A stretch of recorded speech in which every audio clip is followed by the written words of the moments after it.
now at Ben Sweeney Euronics. It's a grill, smoker and air fryer all in one, with 7 cooking functions, no charcoal, gas or flames needed. Woodfire technology delivers real smoky flavour anywhere, in the garden, patio or in the campsite. Weather resistant and ready year round. Get the Ninja Woodfire electric barbecue grill at Ben Sweeney Euronics, Letterkenny and Donal. Don't delay when you get your bowel screening invitation. Call us today on 1-800 45 45 55 or visit bowelscreen.ie. From the HSE. And you're welcome back to the 9 till noon show on Highland Radio. Now, you may have noticed that there was a football game yesterday in Croke Park. And Donegal won. And there are consequences and ramifications from that victory. And we're going to talk about them now, because delighted to be joined in studio by our head of sport, Oisín Kelly, and another guest as well. We get to Pat in a moment. But Oisín, first of all, a busy weekend, to say the least. It was a very busy weekend, but it's what? Consequences and ramifications? Is that the terms that you used, Donal? Consequences and ramifications. They are more than welcome. Indeed they are. They are more than welcome, so they are. It's fantastic that for just the 4th time in the history of the county, we're going to an All-Ireland final, and Donegal played exceptionally well yesterday. The performance was stunning, to say the least. Like, I don't think you might have to go back way back to when Cavan was winning maybe All-Ireland titles, that there was a team that won an All-Ireland semi-final by 20 points. That's unheard of, Donal. Yeah. It's unheard of. And the way they played, particularly at that's this third quarter and the start of the second half, as us commentators call it, and the goals, it just knocked the stuffing out of Meath yesterday. And the way Donegal took the goals, Oisín Gallen and Kieran Moore and Conor O'Donnell, and they just pounded away at Meath yesterday. And Meath had no response to it. They tried different things. It wasn't working out for them. And Donegal were just top class, is the best way to describe it. And one of the interesting things, I'm sure from Jim McGuinness's case, one of the really gratifying things from his point of view is a lot of the younger players were stepping up to the plate. I mean, the fact that a 19-year-old took man of the match, I mean, speaks volumes. But they've been doing that all year, Donal. They had, now, obviously, you've Michael Murphy there, you've Ryan McHugh there, experienced players. So Patrick McBurdy, obviously, our captain. But these young boys, like, we asked the question, how do they still keep that engine going at a full rev count for a full 70 minutes? Because they're doing that. But these, Kieran Moore's been man of the match, Shane O'Donnell's been man of the match, Conor O'Donnell's has been man of the match. Listen, young Funbar Rorty yesterday as well. Funbar Rorty's been class, no doubt. We spoke about just at the end. Now, obviously, you're waiting to see how the final goes, but he is in with a shout of Young Footballer of the Year. There's no doubt about it. And he covered every blade of grass yesterday. And again, it was towards the end, still going up and down. How the conditioning and the fitness of Donegal is on a different level. And you could see it yesterday. It was a different level to where Meath were. Meath were just totally out of their depth when it came to that level of fitness and graft that was required yesterday. And a huge part of it is these young boys. We spoke to a few of them. There's loads of reaction pieces on our website online that you can listen back to. Young Keelan McColgan's another man, just under the panel in recent years as well. So these young players have a level of fitness which is unbelievable. It's unreal. So stratosphere stuff. So it Absolutely. is. I'm sure they're driving this, and it's quite easy for Michael Murphy to give the ball to Kieran Moore or Conor O'Donnell or one of these to take off, because when they get going, when they get the legs motoring, Donal, and we watched it yesterday, and you've every now and then you check yourself and you feel that you're in a privileged position to be where we are in the Hogan stand to do the job that we do, and we have a bird's eye view the way these guys are playing football. We'd be engrossed in it. So we do, but it was fantastic, and well done to them all. Now we've a short turnaround for an All-Ireland final, but it's a place that you don't get the opportunity to be in very often. And but still, in all, those young lads went to Croke Park yesterday. They were at the previous match in Croke Park as well. They owned it. They were there. Like there was you have this perception that young people go to Croke. Oh my God, it's Croke Park. Oh, I'm so nervous. No, it doesn't nervous. My bottom. But they were there last year, don't you? You have to remember that they were there last year. They were, and they lost the semi-final. So, and Jim McGuinness would have met the group afterwards. I'm speculating this now, but I'm sure that he would have went, right, hang on, right, we need to defend our Ulster title, and we need to get past an All-Ireland semi-final. We need to go, we need to improve. If you want to improve, you always want to go one better than you did the year before, if not maybe twofold better. So, and getting past the semi-final stage, and They were hurt last year. They kicked more wides than they did scores. It just was flat. That didn't work out on the day. But by God, it was a different story yesterday. They owned it. So they did. Yeah. They owned that game and they delivered. And particularly in the second half, they just blew me out of the water. There was. I mean, the first half there was wides on both sides in the first half, but I mean, it was like they came out in the second, and then Donegal just said, "Here we go." Yeah. Out of sight. Once they got going, and I know both teams were the same colours yesterday, but like it was a fantastic atmosphere. And the thing that struck me, and I said at the start of commentary, and I had the two Brendans alongside me, and I pointed to the screen. Did you see Jim McGuinness in the huddle before the game yesterday? Like he was energising his team. He was talking to his team. He was giving them all the encouragement, delivering the message, what's needed in this game. I had absolutely no idea what he was saying, but the hairs were standing on the back of our heads watching it on the screen, and all you could hear is the noise of the crowd. You had no idea what he was saying. So, and like you chat about getting a situation and getting the blood rushing, there's no doubt them boys came out of that huddle and they had the blood rushing for a semi-final and to get over the line. Right. Let's talk about the road to Croker, because people will not be surprised to hear that there'll be a fair bit of talk now on Highland Radio. There'll be a fair over bit, the next 2 weeks. A fair bit of talk, to say the about least. this match. There will be a fair bit of talk. The road to Croker, Oisin, I mean, we're going for it big time. We're going for it big time, and you can experience Donegal's journey to the All-Ireland final with Highland Radio now. Obviously, we've had a couple of plans in place over the last few days that if Donegal get it over the line. So here we are. We find ourselves this morning now hitting the green button on the Road to Croker experience with Highland, which we're going to kick off All-Ireland final week. This night week, Monday the 21st of July. The venue is the Clanry Hotel, and you can join us for our big match countdown. So basically it's the first of our shows, and it's going to be a big one. We're going to have an expert panel who are going to digest the lead up to the All-Ireland final between Donegal and Kerry. We will be confirming our panel now over the next number of hours and couple of days, but I can tell you it's going to be top drawer. So it is. It's going to be an expert panel who will have all the views ahead of this All-Ireland final. And we're also going to throw in some live music as well. David Craig, who's got a Donegal song out, Lee Gooch was playing it this morning. Darren Boot, who's exploded onto the scene in the last number of years. Did you do the song with the rally as well? He done the song with the rally. He has that song, Donegal Has It All. He's reworked it. And there's now a Donegal GA song in the back of it. I suspect there'll be reworks arriving in on Linda's desk every hour for the next week. It's got its debut on Highland at 8 o'clock this morning. So I've been speaking to Darren over the last couple of days, and he's coming to join our show. And there'll be a few other musical guests as well. Is there a chance anyone might come over from Lanzarote now? Well, we'll wait to see. Donal. That's all we can shall tell we you. say I wouldn't be surprised. We'll wait to see. But listen, the tickets are now available for this mega show, because that's what it's going to be. It's going to be a fantastic show next Monday night, the 21st, in the Clanry, for the big match countdown to the All-Ireland final. Myself and Brendan Devaney will be teeing it up as hosts, and we say we'll have an expert panel. There'll be fantastic live music. Tickets are at €20, and we will be supporting the Donegal Team Training Fund, and we'll be speaking to Pat McLaughlin in a few moments. We're also supporting the Northwest Special Olympics as well. So my best advice to you is to get your ticket early for Highland Radio's big show next Monday night at the Clanry Hotel. They are now available on our website. Go to highlandradio.com for the details there and to purchase your ticket priced at €20. And again, we're supporting the Donegal Team Training Fund, and we're also going to support the Northwest Special Olympics on the night as well. And to double things up, Donal, you talked about tickets. Everybody's going to be wondering about tickets. How are we going to go about getting the tickets? I can tell you now this morning, the best thing to do is contact your club. More than likely, everything's going to come through the clubs. But there will be information going to the clubs if they probably have it already. So they do, but there will be lots of information around the tickets for the match. But Highland Radio have two, Donal. Excellent. And we're also going to give a stay the night before the match in the Harcourt Hotel in Dublin. Very good. And tickets for that draw are now available on highlandradio.com. So you can go to the website as well. You can buy one for €5, or you can buy three for €10.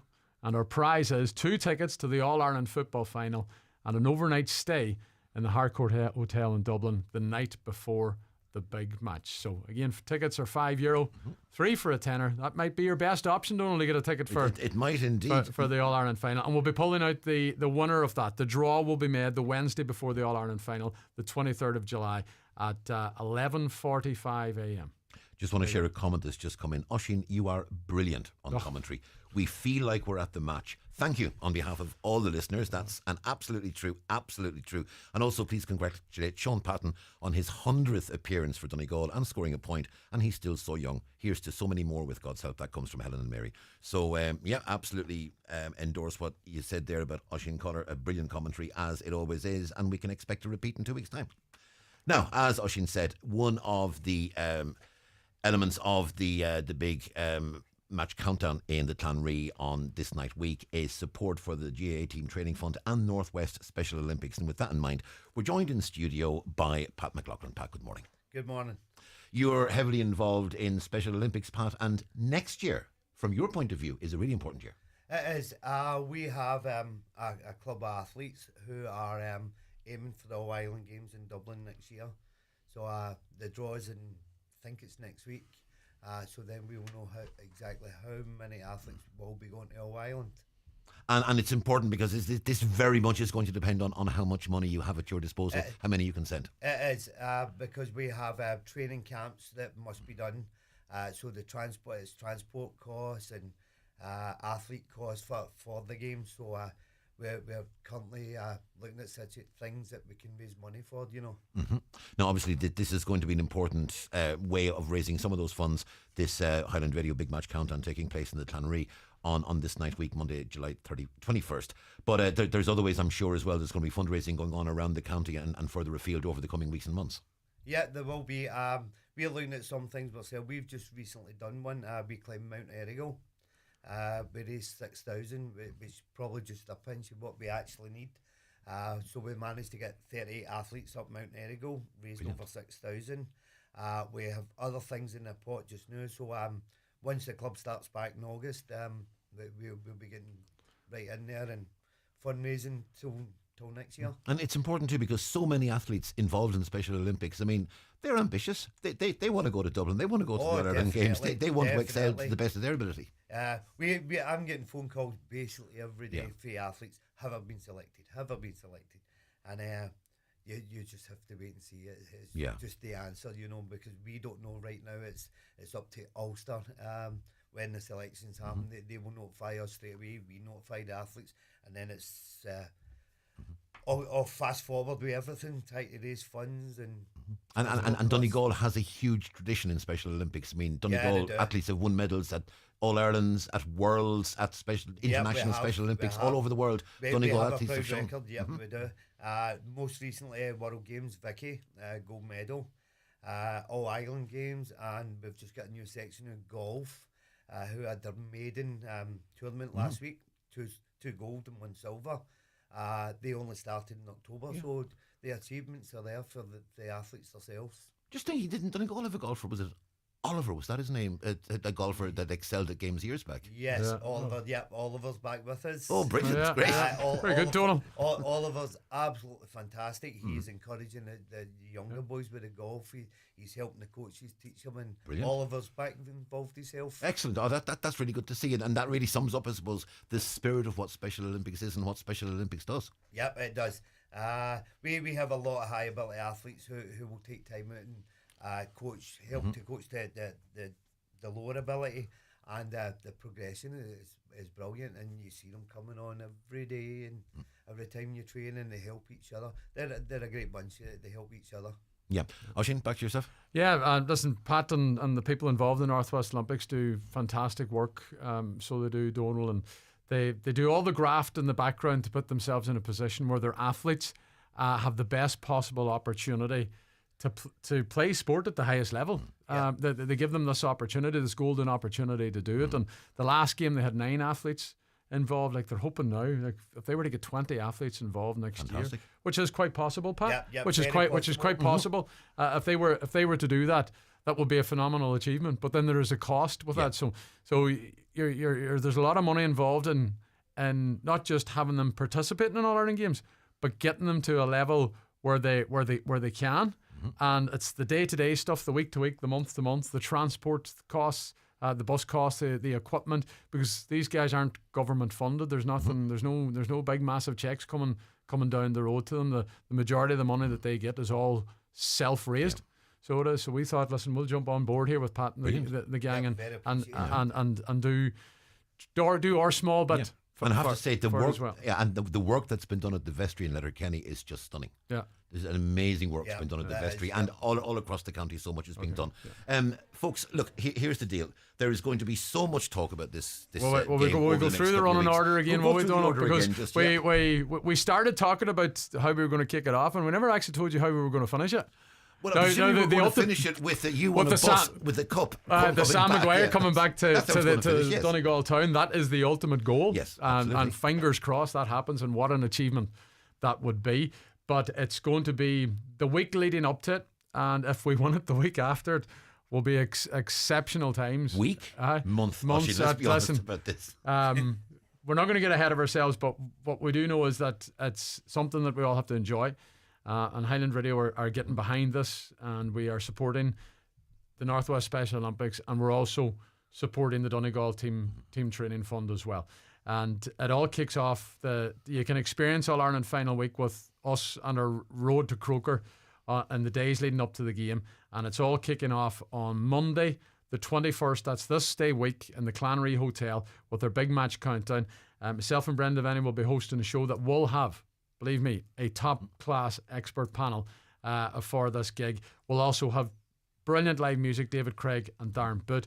And if you do come as well, we're going to treat a couple of people who come in, because we're going to have a couple of Michael Murphy Sports Donegal goodie bags. Oh, very good. To give away on the night. Plus there'll be a few other things thrown into them as well. Get your tickets early, okay? They are now on sale on our website, highlandradio.com. And they are priced at €20. Not forgetting about the draw, Donal. Mm-hmm. We have 2 All-Ireland final tickets and an overnight stay in Dublin at the Harcourt Hotel the night before the game. Up for grabs. One lucky winner will win that. You can take whoever you want, because there's 2 tickets there, and it's going to be a double room as well. And you'll be staying at the Harcourt. Tickets are priced at just €5, or you can buy 3 for a tenner, and they can be bought now also on our website, highlandradio.com. And that draw is now active. It is now open, and we will be pulling the winner out on Wednesday, the 23rd of July. There will be people asking, are they available over the phone and in person as well? I'm sure the garage out front can assist you. I'll double check that outside. Yeah, we'll double check that out. I'm sure they can. They always do anyway. Uh-huh. But they are available now. Go to our website. There's Bronwyn waving saying, no, of course you will. Look at it. We've got a camera out in the hall. We'll tell our listeners one thing. And Bronwyn has a wonderfully expressive face. Yeah. So, hello, Bronwyn. I am joking now. Yeah. So highlandradio.com. Get your tickets for that. 2 All Ireland final tickets and an overnight stay in Dublin. It could be your only way to get a ticket for the big game. Then, Donal, the weekend of the final, we are going to be in the capital. We will be in Dublin talking to Donegal supporters. Like, you have to bear in mind too, Donal, the sheer volume of people that are going to come home for this. Brendan Kilcoyne mentioned it yesterday at the end of the game so passionately about what it means for Donegal to get to an All-Ireland final. The amount of people that are away from home, the amount of texts and calls and messages that we get from people away from home who are now today going, right, I have to get back to Donegal, I have to get back to Dublin, I have to come home for this. Even as far as Vietnam, as Brendan said yesterday in the commentary. So they're all coming back, and we're going to be stuck in the middle of them in Dublin. And we're going to the Harcourt Hotel into the D2. We will have a broadcast and up for the match the night before, the Saturday evening in Dublin, where we'll speak to supporters and we'll be chatting to a number of football people as well. And then the morning of the match on the Sunday, we'll also have a special All-Ireland final brunch show coming live from the Bonington Hotel, just up above Croke Park. Of course, there's huge Donegal connections there. So we're going to be inviting Donegal supporters to come down, fuel up for the match, get your breakfast. We'll be in the function room on stage. We'll have a live show from there. Greg Hughes will be sitting there. And we'll have Donegal music. We might have a bit of live music, a bit of banter with the fans. And you can get fed as well. Sure you can. You'll be able to get your breakfast before you head down to Croke Park for the big final. Then we'll have the match live, obviously. And fingers crossed. Amen. After that, do you get to go to the banquet? If we get our, I've most definitely don't know. If we get our hands on that, if we can get our hands on that Sam Maguire, you be the other end of it doesn't happen. You support them all the way. Of course. So you do. You support them all the way. But this is so exciting, Donal, that we, as I said at the start, we don't get this opportunity very often. 92 2012 and 2014. In 2014.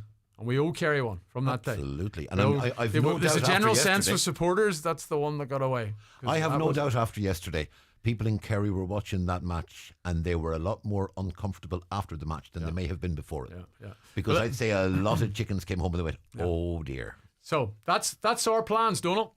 It's a big week. It kicks off next Monday, the 21st. All the information is online, HeinRadio.com. Get your tickets now, €20 for our big match countdown at the Clannery Hotel with a panel of music, and also now live up for grabs 2 All-Ireland final tickets and an overnight stay in Dublin, All-Ireland final weekend. All details on the web. And we'll repeat those details later in the show. For the moment, Oisin, Pat, thank you very much indeed. Thanks, Donal. The 9 till noon show is brought to you by Letterkenny Credit Union. Digital loans now available. Apply online or via our app today and get your loan transferred directly to your current account.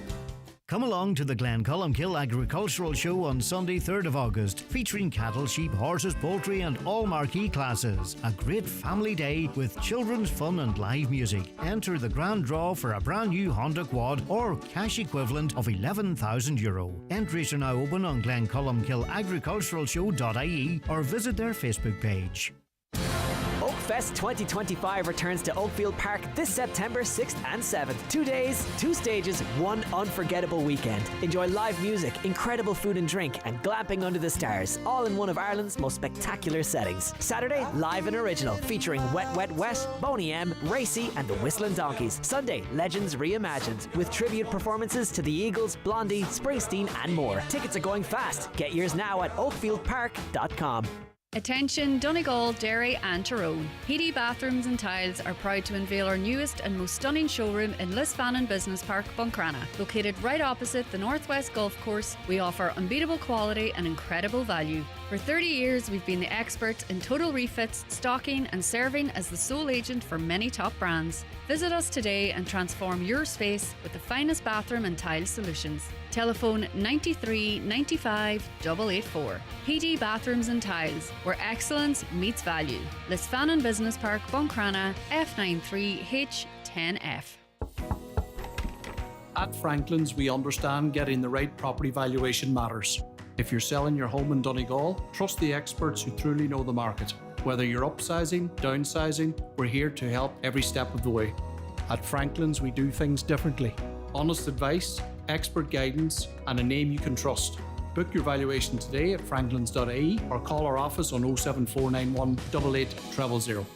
Franklin's, putting the value in valuations. There's bingo every Monday night at Halfway House, Burnfoot. Doors open at 7:30 with eyes down at 8:30. €2,500 must go. The snowball is now €2,450 on 45 numbers or less. If you're not in, you can't win. That's Halfway House Bingo Burnfoot tonight at 8:30. Highland Radio weather updates with McElhenney's. Find amazing savings across our departments with up to 50% off your favourite brands in our summer sale. Discover more in-store or shop online at mcelhenneys.com today. And Met tell us to expect bands of showery rain continuing to clear northwards this morning. Sunny spells and scattered showers will follow from the northwest. Some heavy and thundery downpours possible. A cooler, fresher day than of late. Highs of 16 to 21 in light to moderate southerly winds. Now, with apologies to Katie, the news is going to be a little bit late. We're going to take one more short break. News and obituary notices with Katie after these. The 9 till noon show is brought to you by Letterkenny Credit Union, with monster loans available up to €60,000 for all occasions. Visit letterkennycu.ie. Buy any new Renault passenger vehicle from Highland Motors in Letterkenny before the 19th of this month and get a €500 Shop LK voucher on top of Renault's already great offers. This is for a limited time only, so don't miss out at Highland Motors, Mountain Top, Letterkenny. See highlandmotors.com. FBD doesn't stand for Friendly Business Ducks or for Freelance Beatbox Department. FBD stands for support. We support businesses and communities across Ireland. Visit your local branch to talk to your FBD insurance team and see how we can support your business. FBD Insurance. Support. It's what we do.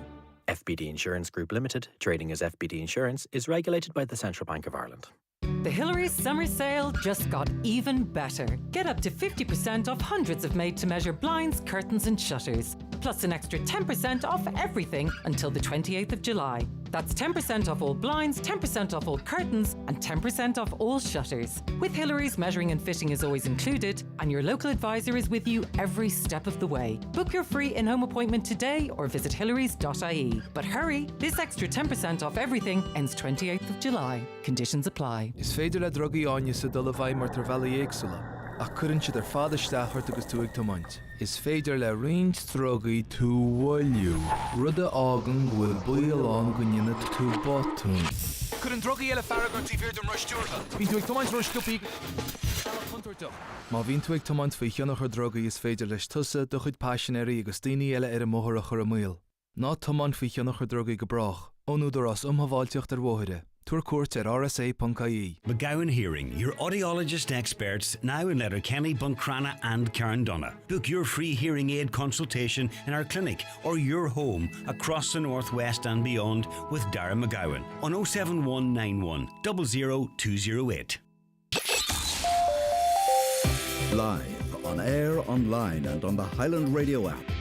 This is Highland Radio News. Good morning, it's Katie Gillen with the news. The time is 3 minutes past 10. A motorcyclist has been seriously injured following a collision on the N56 yesterday afternoon. Gardaí received a report of a single vehicle collision involving a motorcycle at approximately 20 past 4 at Derryfad between Creasa and Turman. The man, aged in his 30s, was taken to Letterkenny University Hospital for treatment of serious but non-life-threatening injuries. The road, which had been closed for a time, has since reopened. Work to exhume what's believed to be the remains of nearly 800 babies has begun at the site of a former mother and baby home in County Galway. It would be Ireland's first mass exhumation and is expected to take 2 years. Jessica Woodlock reports. Pre-excavation analysis began here at the site at the start of June, but the real work and the official start of this long process began this morning, with international experts from Colombia, Spain, Canada, the UK and the US being brought in to help with the excavation. It marks a significant day. It's now over 10 years since local historian Catherine Corliss made the discovery of records for 796 children who died in the home but had no burial plot. In 2017, an excavation of the site found evidence of human remains. The children buried here are believed to have died during the years the mother and baby home was in operation, between 1925 and 1961. Jessica Woodlock, Tuam, County Galway. Falcar has been affected by a water burst following numerous issues over the weekend. It's believed the fault may be fixed this evening, but it could continue into tomorrow. Councillor Mike McClafferty says many businesses have been left without water during one of the busiest times of the year. He says Uisce Éireann must take responsibility after a meeting with councillors was cancelled last Monday. There's much water today in Falcar town. It's full of cup for a cup of tea. The water's off. There's been issues there all weekend. We have the situation there this morning. I have people ringing me there this morning from Falcar inquiring they can't open their cafes, they have no water in the cafes, they have no water for their B&Bs. Irish Water have totally failed us, won't do it, will not accept responsibility whatsoever. Last Monday, actually, myself and my 5 colleagues and the Glenties MD, we were supposed to have a meeting with Irish Water. The meeting mysteriously got cancelled. They didn't offer no future date or anything else. We're waiting on that meeting for a long time. We don't know when we're going to get another meeting again. Ornelai has repeated its call for drivers to stop blocking lifeboats following several incidents over the weekend. Gardaí warned road users that those who cause an obstruction while parking their car are liable to have it seized and face an impound fee. Killian O'Callaghan, a crew member from Bundoran Ornelai, was speaking to Donal Kavanagh on this morning's 9 till noon show. He says lives are put at risk if volunteers cannot quickly reach those in trouble. Someone rings 999, the Coast Guard page, our volunteer crew, they have to come down to the station, they have to manoeuvre the boat and the trailer out. And for that reason, we have the hatched yellow line box outside the station, but unfortunately, some people did actually park in that yellow box and block our equipment. Thankfully, no call out was disrupted, but it could have, with the good weather, obviously, unfortunately, with so many people at the coast, unfortunately, lifeboats are needed more, and the risk goes up with the amount of people going to the coast. So it was a very unfortunate situation. There's been a 26.3% decrease in the number of pubs in Donegal since 2005. A new report commissioned by the Drinks Industry Group of Ireland shows 119 pubs have closed in the county within that time frame. The figures also show there were 33 fewer pubs in Donegal last year than before the COVID-19 pandemic in 2019, a 9% decline. Nationally, over 2,100 pubs have closed in the past 20 years, with research indicating a further 1,000 could follow suit over the next decade. Professor of Economics Tony Foley authored the report, and he says there's a marked urban-rural divide. The country situation as opposed to Dublin situation is slightly different in that of that 2,100 decline, 13 of them only were in Dublin and 2,106 were elsewhere. So the 2,106 is more than a quarter decline in the pubs outside Dublin. And now for the weather. Bands of showery rain will continue to clear northwards this morning as sunny spells and scattered showers follow from the southwest. Some heavy and thundery downpours are possible. A cooler, fresher day than of late with highest temperatures of 16 to 21 degrees. That's all from the newsroom for now. We'll be back with the headlines at 11 o'clock.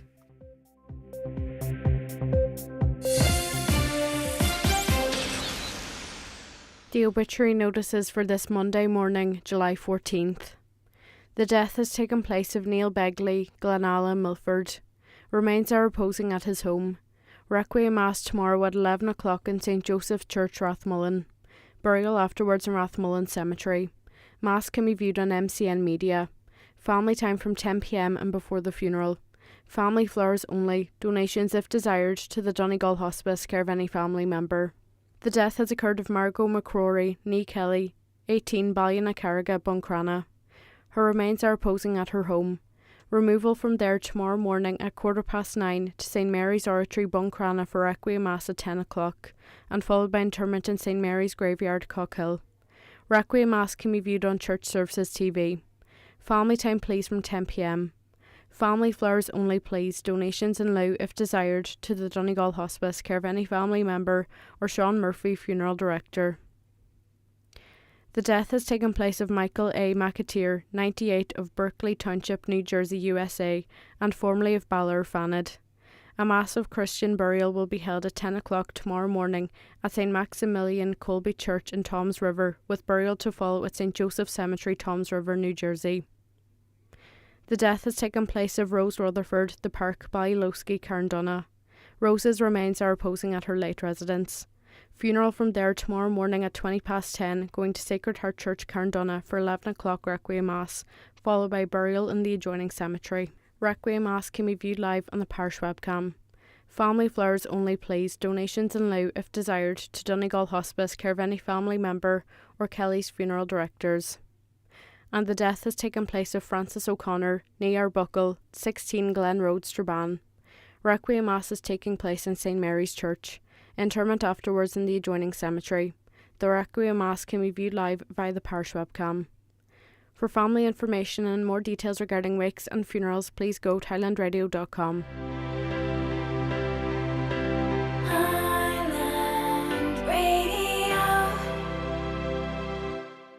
Aldi's amazing summer wine selection is here. Maybe you heard it on the grapevine?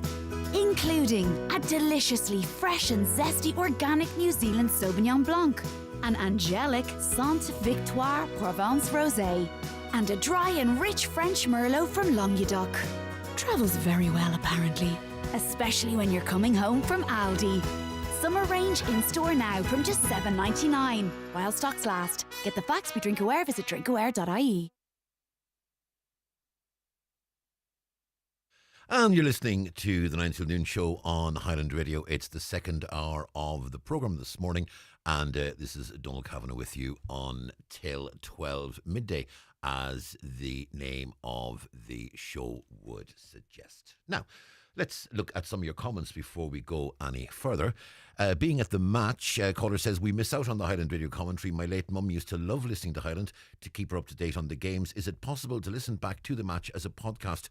Would love to savour that enjoyment. I know certainly on the Highland Radio webpage at the moment, you can certainly listen back to the immediate aftermath of the match, the conversation between Oisín, Brendan Kilcoyne and other guests. I was listening to that myself last night, actually. So that is certainly available on the podcast. There is so much else on the podcast as well. I'm not sure the entire match is being podcast. I'll certainly say that to Oisín, actually. It'd be very interesting to have the full match available to listen back to. Caller says, and this is just maybe a word of warning, and this can happen anywhere. My dad was pickpocketed at the match yesterday in Croke Park. Can you put out a wee word of warning, please? It had cash, his miraculous medal, and his Padre Pio relic. So many great Donegal people were so kind to him on the bus after, and they made the best of a bad situation. And I suppose that pickpocketing is a scourge and a problem everywhere, not just in Croke Park. But please, always do be aware. Caller says, disgrace the price of tickets for the final. And then another caller saying, Highland Radio putting the blink on Donegal. We're in an All-Ireland final. What an achievement. Brilliant. Stop running away with yourselves. Let's do the talking after the final. Yeah, I think in fairness, what we're talking about is the build up to the final. I think we reflected a lot on the success yesterday and what a great game it was. And one of the biggest winning margins in an All-Ireland semi-final in history. I think that's worth commemorating. I think it's worth celebrating. Certainly we're approaching the final. I don't think anyone's making any presumptions, and no one is going to take Kerry for granted. Certainly not Oisin in the Highland Radio Sports Department. No one here is going to take Kerry for granted. But let's look forward with optimism. Now, let's go back to the other topic we discussed in the first hour, and that was people blocking off the parking areas in front of the Ornelai and Coast Guard stations in Donegal. Problems we heard about in Bundoran, and also problems in Mulroy in Downings. Caller says, can the Gardaí not be notified of this? Obstructing vehicles should be either clamped or named and shamed on social media, so says the caller. Should be an automatic towaway and a €250 release fee. Shocking, says another caller. No excuse for it. It could be the people driving the cars that could be in difficulty in the water. Very good point. And they'd be the first to complain if the RNLI couldn't assist them. If I were a Garda, I would phone the recovery truck and impound such yokes and get them back a fine of at least €500, and each day that they're in the pound, an extra €200 per day. Again, caller says, no warning, just do it. What sort of brainless people would even consider blocking a lifeboat station? Caller says the guards should have been rung and the cars impounded. Again, now, another caller. A caller says, this shows Donegal County Council needs to invest more in parking. That's why the yellow boxes are used for parking and access to the slipway is obstructed. It's not the people's fault. It's an issue with the council. I'm sorry, caller. I'm sorry. I don't often on this programme say you're wrong, but I'm sorry. In this instance, caller, you are wrong. There is no excuse for blocking an emergency service vehicle from getting to where it needs to be. The lifeboat needs to get onto the water. Cars parking on those yellow lines are blocking the path of a lifeboat that's necessary potentially to save lives. I am sorry, it's not the council's fault, it's the fault of the people who are parking there. No ifs, no buts, no excuses. And even if you have to park half a mile away, I am sorry, but that is not an excuse for blocking access to the water to the RNLI under any circumstances at all whatsoever. End of story. I'm sorry, but this is a no discussion issue. There is no excuse for blocking, and to try and blame it on Donegal County Council and take the responsibility away for those who are doing it, I'm sorry, it certainly doesn't wash with me. A waste of time taking photographs. Why don't the Garda give them a heavy fine or ring a recovery vehicle and get them lifted? Another caller again, are there no guards in Bundoran? Get the guards to tow them. Unbelievable, some people, very bad form to do that. Total disgrace for our rescue services. You need to show the reg, it's the only way they'll learn, unfortunately. Caller says, clamp them, bet they won't do it again. That's all well and good. Here's the problem. If you clamp them, you are blocking then even more permanently, you're blocking the area. I mean, the idea is at the very least, you're going to have to get them out of the way as quickly as possible. Clamping, I'm not sure would be the answer. Towing, absolutely different story. It's a pity the RNLI don't have the authority to clamp them. Again, that's the problem with clamping. Clamping is one thing if it's a space on the side of a road, or if it's an overstay in a car park, or if it's somewhere that's not blocking something else. But if you clamp something that is blocking emergency access, the corollary of that is you're blocking that emergency access even more. Just a caller was saying, if there's anyone going to Rosnowla today, I'm aware that some kids got stung yesterday. A lot of jellyfish about. Please keep an eye out in the water. That's certainly always good advice there. Please do take care in the water if you're going in and you're paddling. Now, caller says a young girl was waiting 6 months on a driving test only for them to cancel this morning 4 hours before the test happened. Now, obviously, we're not given the reason for the cancellation here. It could well be for reasons of illness or something like that. We don't know the ins and outs of that story, but to be waiting 6 months on a driving test and then to have the test cancelled at the last minute must be heartbreaking. I'm sure there is a reason for it, but that's difficult, to say the least, for the person who had to go through that. Now, it's 60 minutes past 10. We're going to take a short break. Back after these. And again, to remind you, if you want to take part in the programme, take part in the discussion, you can text or WhatsApp us on 086 60 25,000. Call us on 074 91 25,000. Donna Marie producing today, and Shannon taking calls as well. And by the way, belated happy birthday to Shannon. Great celebrations over the weekend. Happy birthday to you. Happy birthday to you. Happy birthday, dear Shannon. Happy birthday to you. And you can, of course, contact us via social media. We're Highland Hub on Facebook, at Highland Radio on Twitter, and we're on Instagram and Snapchat. You can, of course, watch us as well on our YouTube channel, Highland Radio Ireland, and we're also available to watch on our Facebook pages as well. I want to say hello to the people that are watching, Beth and Mel, Marie and Mary. Good morning and thank you all. And Marie in particular, or Mary, commenting on my shirt. Thank you very much indeed, Mary. When I had a midlife crisis, I decided I would celebrate my midlife crisis by playing ukulele and wearing Hawaiian shirts. To be honest, it's a lot cheaper than buying a Harley Davidson. The county's #1 talk show, the 9 till noon show on Highland Radio. It's time for Vision Ireland Bingo on Highland Radio. It's Monday the 14th of July. You're playing on the green sheet for the daily prize of €800. The reference number is S1. It's game number 29. The numbers are 65, 48, 38, 66, 33, 30, 31, 71, 1, and finally 51.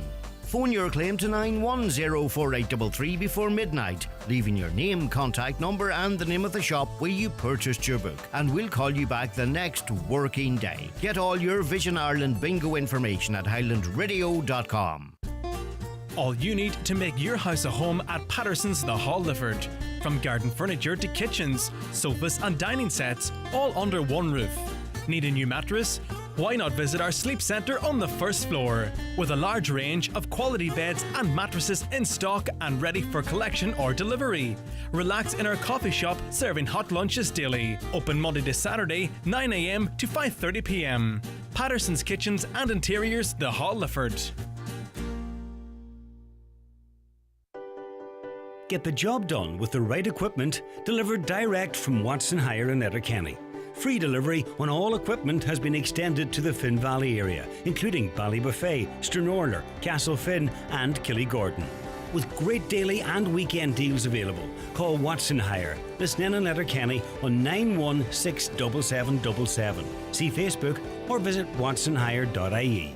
Teagasc will hold a sheep event on Tuesday, 15th of July at 7 p.m. on the farm of John and Christopher McDade, Gordon of Erin, Letterkenny, F92YR6E. There will be dipping demonstrations, information on summer dosing protocols and lots more. And everyone is welcome to what is sure to be a very informative event. The 9 till noon show with Letterkenny Credit Union, now offering mortgages from €40,000 to €600,000 with no hidden fees or transaction charges. Letterkenny Credit Union, 9102127. This is the 9 till noon show on Highland Radio. Now, I want to go to line 1, and we're joined by Deputy Charles Ward of the 100% Redress Party. Charles, very good morning to you. Good morning, Donal. Good morning to all the listeners. Charles, you obviously are looking at the situation in Donegal first and foremost. You're a Donegal TD, but you're obviously keeping a watching brief on what's happening with regards to defective blocks across the country. And testing is being carried out now in 26 counties on this island. And you believe that we've always said that what was happening in Donegal was the tip of the iceberg, and there was a lot more to be uncovered and a lot more to be unveiled. We're starting to actually see that come to pass. Yeah, definitely. We know 26 counties at the moment have tested positive for defective concrete. I myself have been to 29 and seen what I would consider to be defective concrete, but you can't consider it till I've actually said it to the people, till you get the test. So it's slowly but surely coming into every county in Ireland as we speak. In terms of the scheme that's there now, one of the raison d'etres for your party's existence is your belief and the belief of your colleagues in 100% redress that the current scheme is not fit for purpose. You've argued that, and you continue to articulate that on a regular basis in Dáil Éireann. Do you believe that what's coming down the line is going to make other existing TDs down the country actually look toward you and say, hang on a tick, perhaps this guy's right? This has already happened as we speak. I'm constantly getting calls, and I'm meeting with TDs, government, opposition, down the country that are dealing with their constituents that have defective concrete. And in terms of the 100% Redress Party, you're now saying the party is looking to develop beyond Donegal and establish elsewhere, perhaps Mayo. We've a lot of talk about Mayo, obviously Limerick in recent years, but you believe it's going to go far beyond that, and we could see a day where you have colleagues perhaps from other constituencies at the other end of the country. Yeah, well, as I said, the unique point about the 100% Redress Party is we're a Donegal born and bred party. The people of Donegal have taken the defective concrete fight and put it on blast to the point now where we have a party that's elected to represent people with defective concrete in Donegal. But as I've been saying before, the people in other counties need to stand up, prepare themselves and get ready for the fight like we've done in Donegal. And we are open to negotiating and talking about running candidates in other counties. But what we need from them is the same fight and commitment that the people of Donegal have shown. And the main priority for us is Donegal, but if people are willing to stand up and fight their corner, we'll support them in any way we can. Interesting story on the front of the Derry News this morning with regards to the situation facing people from Derry, from Tyrone, from Fermanagh, who own holiday homes, perhaps in Inishowen, perhaps in the Downings area, Roscoil, in that whole Atlantic Drive, Fanad area, who have holiday homes, second homes that are affected by defective blocks, but they obviously can't get onto the scheme at the moment because it's not their primary residence. That's been described on a number of occasions as effectively a ticking time bomb that's waiting to explode, and that timer is getting ever shorter and shorter, it would appear. Well, Donal, it's not just that. That's an interesting point you make there, but just to something I was listening earlier on. People in the north, we met with Derry and Strabane District Council, and we pointed out to them that not only is it their holiday homes of people from Northern Ireland that are affected, but it's also the fact is that the defective concrete is in Derry and it's in Strabane, and you need to get yourselves ready for this, and you need to start putting down the blocks, as in, pardon the pun, but start building to get ready for what's coming down. They have a tsunami of building projects that are affected in Strabane and in Derry, and they're just not at the races when it comes to this defective block crisis. They don't realise that the effect. I said to them, basically, in the chamber in Derry, you have the opportunity now to get yourselves ready, because what has visited us will be visiting you. Be ready. It has also been raised on a number of occasions in the chamber at Stormont, but at the moment, it would appear on the face of it, the executive isn't treating this certainly with the level of seriousness and the level of priority that you believe it should be. I believe Stormont has a responsibility. Stormont have a responsibility to their constituents. Basically, if you're in Derry and you're in Strabane and you have a defective concrete home, this has been allowed to happen. Much like the situation we have in the Republic, you now have defective concrete in Derry and Strabane. It needs to be legislated for. They need to have a will to fix these people's homes, because what will happen if they don't? Their homes will deteriorate to the point where they're facing homelessness. And currently, right now, as we speak, in Northern Ireland, they have a crisis going on when it comes to homelessness.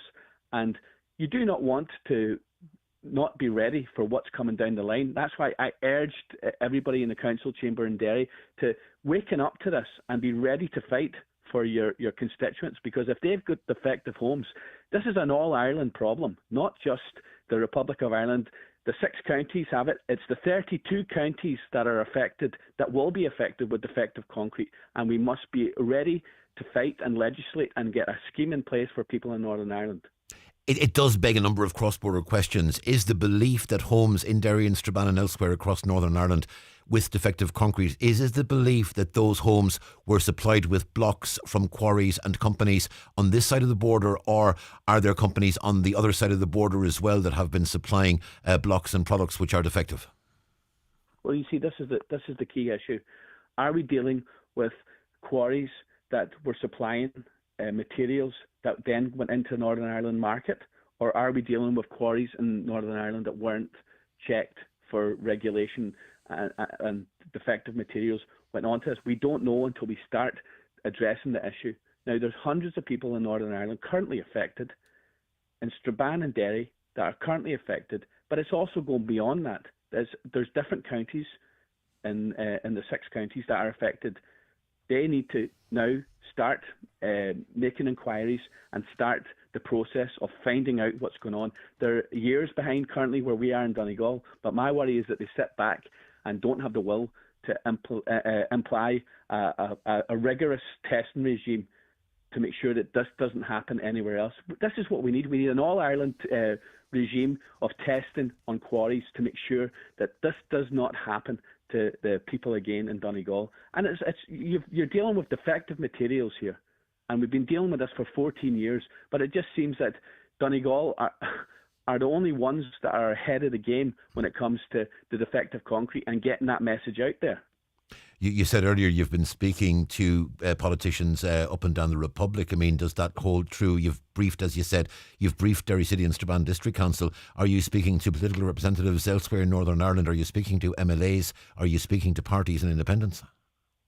Yeah, look, we're speaking to everybody. We've got an open dialogue going on here where people are coming, but they don't have the knowledge of what's actually going on. And as an elected representative, 100% Redress Party, on defective concrete, I will inform them and try and steer them in the right direction to see if they do not react now and bring it forward in their own constituencies, then we will do it for them. Because if that's the case, people within these constituencies that are suffering from defective concrete, they're feeling abandoned, well, the 100% Redress Party will definitely get behind them and support them in any way we can. There are obviously different political perspectives and different political arrangements north of the border. I take it the discussions you're having with political representatives are on all sides of the community and all sides of the political divide. Defective concrete does not discriminate against. That's the thing. It doesn't matter who you are, what you are, or what you believe in. Defective concrete does not discriminate. So we do not discriminate. We are here to help everybody that we can. It's very important that that message is conveyed and that message is put out there. We are here to help you. And you believe that members of the unionist community will row in behind any cross-border, any all-island initiative to try and get, as you say, a unified testing regime and a unified response, because, as you say, defective concrete doesn't discriminate. The response can't discriminate either. Yeah, of course. And what we're about is fixing people's homes and getting people to live their life and enjoy their life. You cannot be living your life in a defective home and be happy, because what is currently happening is we have people that are trapped in homes that they can't sell them, they can't move on with their life. Their life is at a standstill. So we are representing these people. We're trying to get a scheme in place here, but also Northern Ireland now have to have the will and take responsibility and push forward on this. Because if they do not push forward, what starts off with 50 houses in Derry or 100 houses in Strabane will soon mushroom into something that is out of control. And with the way things are currently at the moment with the housing crisis, it's unacceptable to just sit back and allow this to happen. People need to get knowledge. They need to start writing and reading and talking about the defective concrete crisis in Northern Ireland. Before we go finish up, Charles, I want to talk to you briefly about the presidential election. Over the weekend, you made it clear, and to be honest, I would watch the Dáil regularly as part of my job in the newsroom. You sit beside Catherine Connolly. You regularly share time with Catherine Connolly.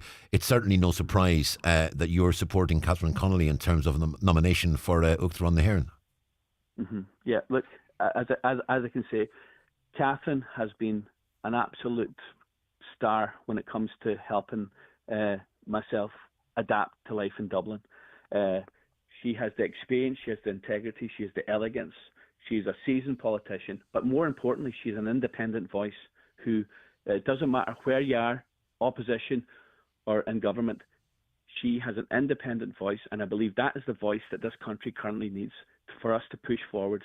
We have government parties in charge of the Dáil and the Seanad, but for her for president, to me, it's a no-brainer. She speaks the truth, and that's what this country currently needs. We need somebody in there that can be held accountable, but will also speak the truth and has an independent mind to what's currently going on. Deputy Charles Ward, thank you very much indeed. Thank you. Thank you. It's 10:32. Time for a short break. Back after these. Watch the show live now on YouTube, Facebook, and at highlandradio.com. The 9 till noon show is brought to you by Letterkenny Credit Union, offering low-rate car loans with fast approval. Apply online at letterkennycu.ie or in office today. I'm at Dublin Airport Terminal 1 doing a survey. Oh, here's someone. Excuse me, do you mind if I ask you a question? How far did you have to park from the airport? Oh, that far. Did you know that if you'd taken an expressway coach, it would have been super comfy and so easy to book, and it would have dropped you right here at the door? Oh, you didn't. Oh well, next time. Bye. If you're going to Dublin Airport, book online at expressway.ie and get right to the door. Don't go the car way, go expressway. Way better. Print Supplies and Frosses delivers managed print solutions that save you time and money. With remote servicing and local support, we take the hassle out of printers and photocopiers. Stay efficient, stay supplied. Email sales@printsupplies.ie today. Print smart, save money, trust local. Sometimes it's just bad luck, but sometimes it's negligence. From minor bumps to life-changing injury, every accident has a story. Time to call McElhenney and Associates. They'll assess the situation, advise on solutions, and lead the way if any litigation is to follow. From motor accidents and workplace accidents to slips, trips and falls, call today on 074 917 5989 or find us online. Let's get you started on the road to recovery. McElhenney and Associates Solicitors, Donegal. How can we help? In contentious business, a solicitor may not calculate fees or other charges as a percentage or proportion of any award or settlement. For the biggest names in perfumes and aftershaves, visit McGee's Chemist Letterkenny. Dior, Armani and Hugo Boss, Victor and Rolf, Marc Jacobs and Lancôme. Also Gucci, Yves Saint Laurent, Prada and many more. From timeless classics to celebrity favourites, there's a perfume or aftershave for everyone at McGee's Chemist Letterkenny and online at mcgees.ie. Who the hell are you? Get ready, Donegal. Highland Radio is throwing a party like no other. It's the Big Highland Summer Bingo Party, hosted with me, Keith Fletcher. And me, Lee Gooch, Hawaiian shirts, hulas, how the hula are ya? Big laughs and even bigger cash prizes. With €1,000 up for grabs, expect big party tunes, madness, and just a little bit of mayhem. So, Saturday the 2nd of August at Jackson's Hotel, Ballabafay. You better get your tickets quick on eventbrite.com. Hey, what? Is it over 18s? You better mention it's over 18. Okay. And it's over 18s. Welcome back to the 9 till noon show here on Highland Radio. It's Donal with you until 12 noon, as the name suggests. Don't forget you can WhatsApp us 086 60 25,000. That number good for text messages as well. Call 074 91 25,000. Email comments at highlandradio.com. We're Highland Hub on Facebook. We're at Highland Radio on Twitter or X. And we're on other social media platforms as well. You can watch the show unfold and indeed watch our studio guests live in studio as we speak as well on our YouTube channel, Highland Radio Ireland, and also on our Facebook pages. Now, delighted to say we're joined in studio by Nolene Devenny, who is the new manager of the Donegal Rape Crisis Centre. Nolene, a very good morning to you. Thanks, Donal. Thanks for having me in. It's our pleasure. A hugely important job, and you come to this job, Nolene, with experience in this area. Tell us something about yourself and your journey to this point where you're now managing the Rape Crisis Centre in Donegal. I began in the Rape Crisis Centre as a volunteer about 5 years ago, and I was a volunteer for about a year and a half, and then I started to work as the SATU coordinator. SATU is the Sexual Assault and Treatment Unit. We offer psychological support in the SATU, Donal, to anyone who enters to have a forensic examination or anyone who's coming for a historical check. It's a privilege to work with the Rape Crisis Centre and work with the clients that come in through the door. I was SATU coordinator for a number of years, and then I retrained as a social worker, and I was able to take on the new role of the client support worker, which is particularly unique to the Rape Crisis Centre in Donegal. We offer advocacy, court support, which is really important for anyone attending court, because you know yourself, it can be quite terrifying when you walk in the doors of a courtroom. So we offer that psychological support and the moral support too. And it's important too, because you're dealing with people who are hugely vulnerable. They've been through a hugely traumatic experience, and what you've almost got to do is prepare them to go into a situation where they're expected to be logical, they're expected to be clinical, they're expected to be factual, and they're expected to present a coherent statement of fact at a time when they themselves are probably completely scrambled and traumatized and in a state of shock, and to try and bridge that gap between what a court requires versus the support that they require. It's a difficult one, and I'm sure it takes a huge amount of skill and a huge amount of empathy to actually do that. Yeah, it's quite an emotional time whenever you enter into the court stage of it. Now, not everyone goes to that part. Some people just come to our service to talk about what they've experienced, to share their story. But yeah, absolutely, whenever you go into the court, you're expected to be factual. You're expected to be a witness to your crime that was committed against you, and that in itself, that kind of separation where the judicial system requires you to separate yourself from your experience is incredibly traumatic and incredibly difficult. But yeah, I was saying, so a lot of our clients come in to the centre just to share their story, and I think that's really important for your listeners to know that, you know, we offer the support to all age groups from the age of 12 right up, and all genders. And we are primarily a counselling service, but we offer much more, and that is along the lines of the SATU support and the court support. But it's really important for people to know that they don't need to engage with the counselling service if they just wish to come to our service to have a conversation, to share their story, or to ask for some advice. You know, what do I do next? Where do I go? And it's not just for people who have experienced sexual violence recently. It is also for people who have experienced historical sexual violence. So whether that should be childhood sexual abuse, or something that happened 10 years ago, or something that happened 20 years ago. The thing about sexual violence is it's incredibly difficult to process. Yeah. The majority of the time, what people want to do is they want to park it. They just want to say, I'm not dealing with that right now. The difficult aspect of that is trauma has a long-lasting impact, and it doesn't go away.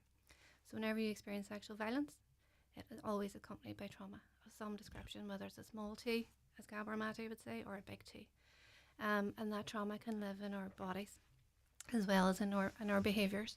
So whenever you experience sexual violence, it can have that impact then on your relationships going forward. It can have an impact on your career, you know, your employment prospects. We've had people who couldn't return to their jobs. We've had people who've had to leave or go in for 1 hour a week because they were terrified of their perpetrator being nearby. So it's important that I would like to get that message out today, that we are there for everyone who wants to share their story. And you're not compelled to stay for 6 sessions or 10 sessions. If you just wish to come in, give us a call, or you can email us, and there's someone there to listen to you. And I'm sure for someone who's experienced that as well, to actually trust other people must be a huge thing. I mean, I'll give you an example. I went to a show last night in the theatre as part of the Donegal Arts Festival. I went with a long-standing female friend. We met at the theatre. We warmly embraced. We had a chat. We went to the show. We had a chat afterwards. We embraced. We both went our separate ways home. And it was 2 friends meeting and having dialogue.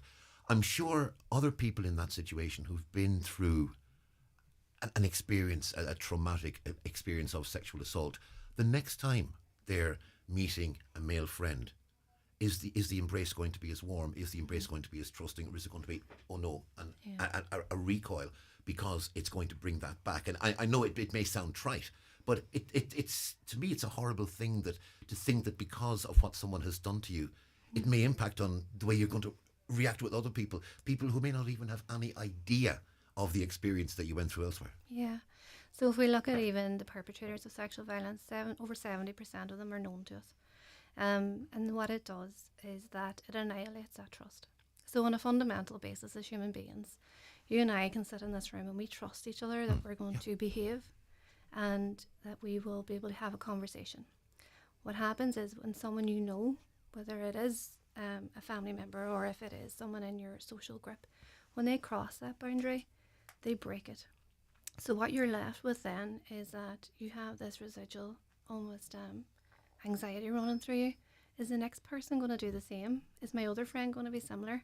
Is my other family member going to... It changes your whole concept.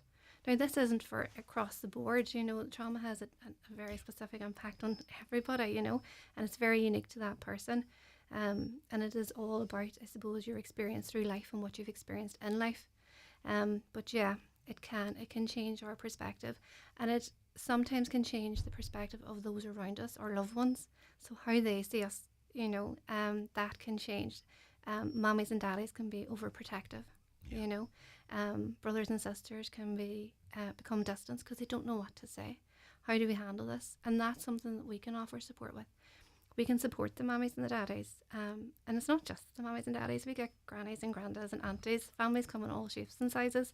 So whoever is close to you, whoever is that important person, there's research out there to say that if you have one good, strong individual after you experience a trauma like sexual violence, that is the greatest predictor of a positive recovery. And I'm sure people are coming to you and they're saying, what do I say? Yeah. What do I do? How do I show support? Because you're moving into a completely unknown area where people are going to be inevitably walking on eggshells. They want to say the right thing, and either one of two things will happen, or either one of three things will happen. In an ideal scenario, you'll say the right thing. In the less ideal scenario, you'll potentially say the wrong thing, or maybe the worst scenario of all, you'll almost say nothing, isolate the person, skip away from it, and almost not cross the road and avoid them, but avoid speaking about it and leave the person feeling even more isolated as a result. Absolutely. It's that unknown that, you know, people don't know how to handle it. And our advice is always communication. And especially, I suppose, when we're talking about that parent-child relationship, you have maybe a mommy who wants to know, how are you doing? Every minute, because this terrible thing has happened to their child. Your child can be 18, 19, 20, 25, 30, but to you, your child never is an adult, you know. There's always that person that you love and want to protect, and you see them as, you know, that you're the protector for them. So this terrible thing has happened in their lives, and so you want to step in now and batten down the hatches, put up all the boundaries and say, we're staying in, I'm going to protect you. And that then can, for the person who's experienced the sexual violence, feel that they're being punished. So it's really important that open communication, that you can say to the person, I don't want to talk about it right now, because for the majority of people who experience sexual violence recently, what they want to do is return to normality. They want to say, I'm just going to leave that for a wee second, because when you experience sexual violence, it can be extremely overwhelming. The emotions that come with it, you can barely touch them, because once you even go near it, it is like an absolute vortex. So what they want to do is they want to leave it. The brain takes a long time to process what has happened, because what we want to do is we want to minimize it, because we don't want this terrible thing to exist. We don't want it to be real. So what they don't want to do is they don't want to talk about it afterwards. They don't want to have the conversation, and they don't want somebody saying, are you okay all the time? They want to return to their life. And that's okay, whatever way it is that person can cope. So for any parents or friends out there, the key is to have an open conversation and say, I'm going to stop asking you when you are upset or you feel the need that you want to talk to me or you want company, because human contact is really important. We don't have to be talking all the time. Just that physicality of being close to someone, watching a movie, going for a walk, it's so important. It reassures us of that trust, that bond that we have with each other. So even to do that and say, I'm not going to ask you anymore. If you want to come and talk to me, I'm here. I'm ready whenever you want to. the big word at the moment, and rightly so, is consent. And as a society, it seems, our understanding of consent is evolving, and our expression and iteration of what consent is evolving. And it's interesting even to see a story on the front page of the Irish Times this morning that assumed consent is no longer going to be, it seems, accepted as a defence in sexual assault cases. I'm sure that's something or I won't put words in your mouth. Is that something you would welcome first off? Absolutely. We cannot assume anything when you're engaged. I think consent is really important for what we've been trying to do for the past few years. Is we've been trying to reach the younger cohort. You know, we have a duty of care to protect our young people. We have a duty of care to make sure that they are making informed decisions in their lives.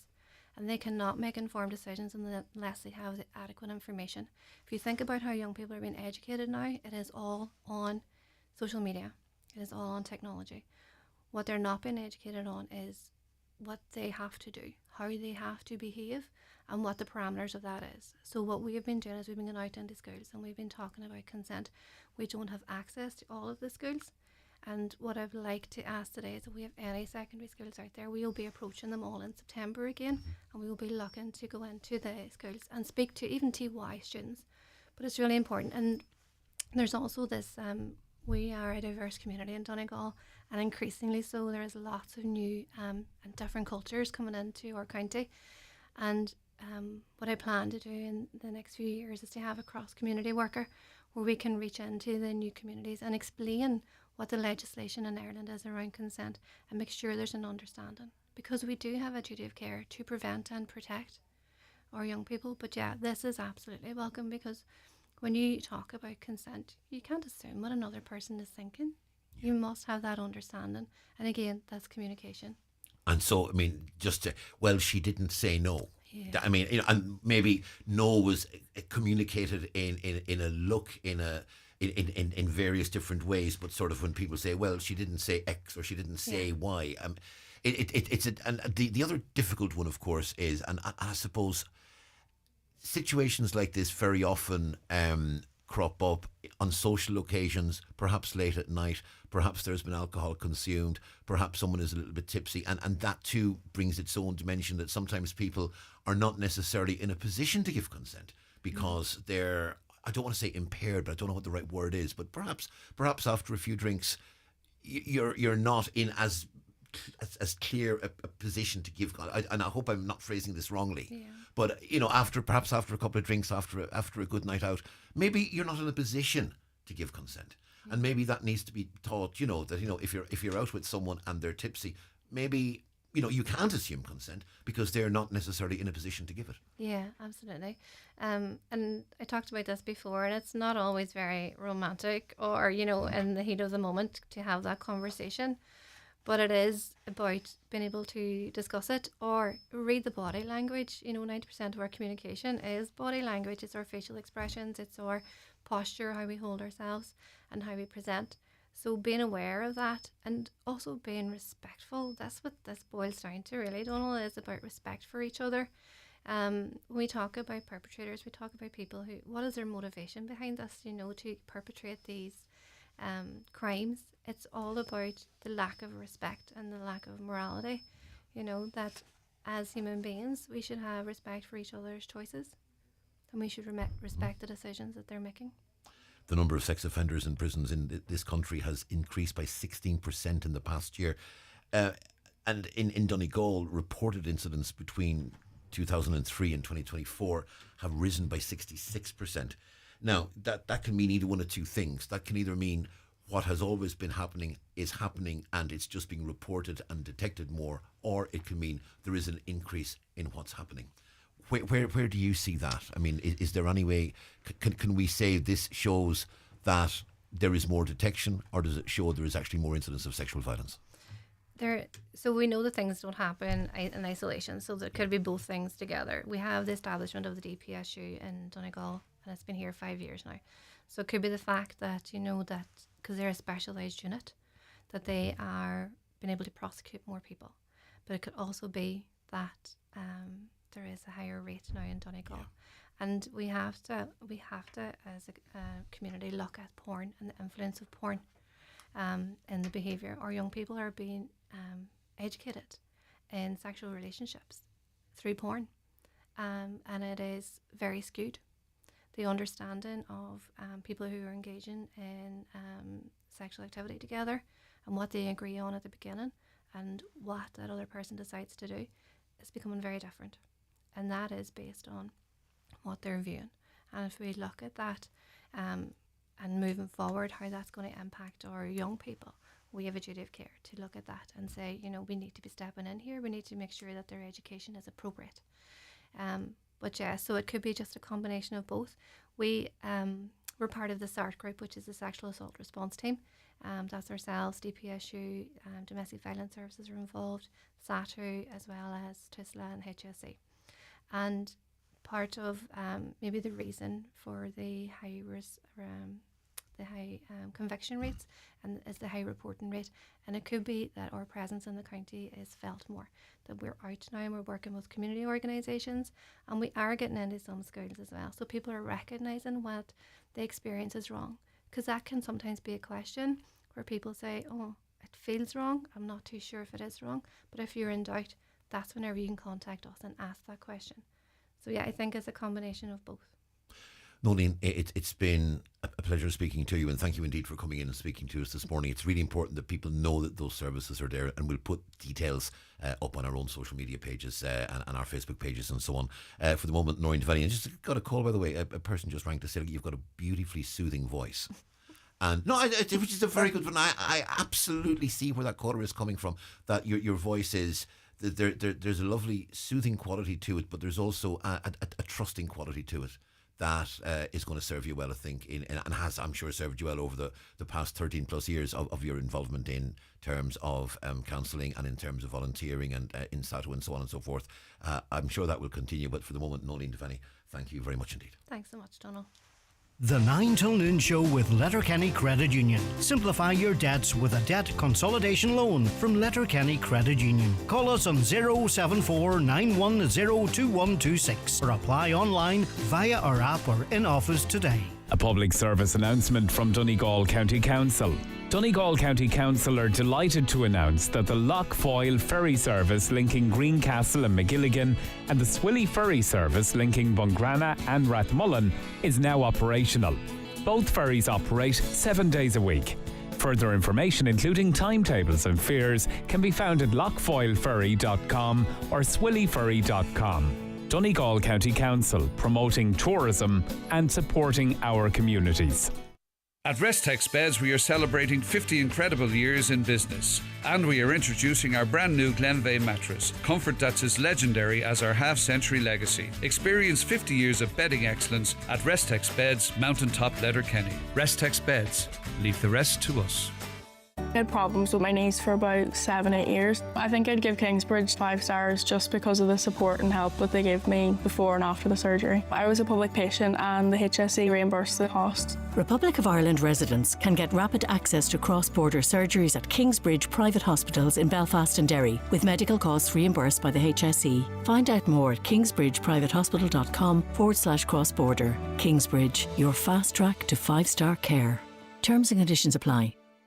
Since I switched to Hidden Hearing, I can hear it all. You could save up to €3,000 off invisible hearing aids. Save when you switch to us, upgrade, or save on your very first hearing aids. Pre-phone 1-800-370-000. Switch and save at hiddenhearing.ie. You should go to the hearing experts. T's and C's apply. Highland Radio weather updates with McElhenny's. Find amazing savings across our departments with up to 50% off your favourite brands in our summer sale. Discover more in-store or shop online at mcelhennys.com today. And the weather forecast, bands of showery rain continuing to clear northwards this morning. Sunny spells and scattered showers will follow from the southwest.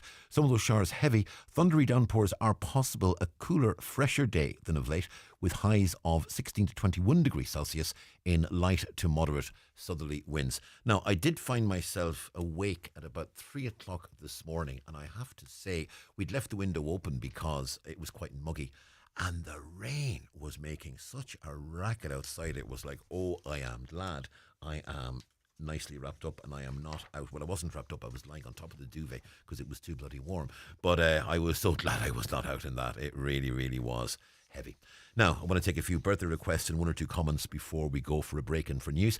Please wish Mary McKeever of Castle Shanahan, Letterkenny, a very happy birthday today from Danny and Katrina. Have a great day, Mary. Happy birthday to you. And also a very special birthday request for wee Jamie Friel, who is 6 today, and that's from Nanny and Grandad. Jamie, a very happy birthday to you. I hope you're having a great summer. Just one or two comments with regards to the discussion earlier about blocking off the lifeboat station. The fact that no Gardaí notice a lifeboat station being blocked is indicative of the lack of policing at the moment. Surely on a hot day, Gardaí will be patrolling areas where crowds or swimmers would be expected to be. I don't think we can say Gardaí weren't aware of it. It may well be that Gardaí were monitoring the situation. I wouldn't be making that presumption. But the point certainly is taken. Why is the area not cordoned off for access for lifeboats so no cars can park there? It's not cordoned off because the lifeboat needs to be got out of the building and down into the water very, very quickly. If you start erecting fences and gates and things like that, you're adding in, as Killian from the lifeboat said to us earlier, you are literally looking at something that they want to take 10 minutes to get from the couch to the lifeboat. So every second counts in this. So if they start putting up fences and putting up gates, that's going to add to the delays, I would have thought. One or two other comments before we go for a break in for news. Question, the GAA would have made millions on tickets between Saturday and Sunday, and again on the final, where does this money go? It doesn't go to players or clubs that I'm aware of, so how is this money spent? I'm sure that Croke Park money is spent on a myriad of things, not least paying for Croke Park.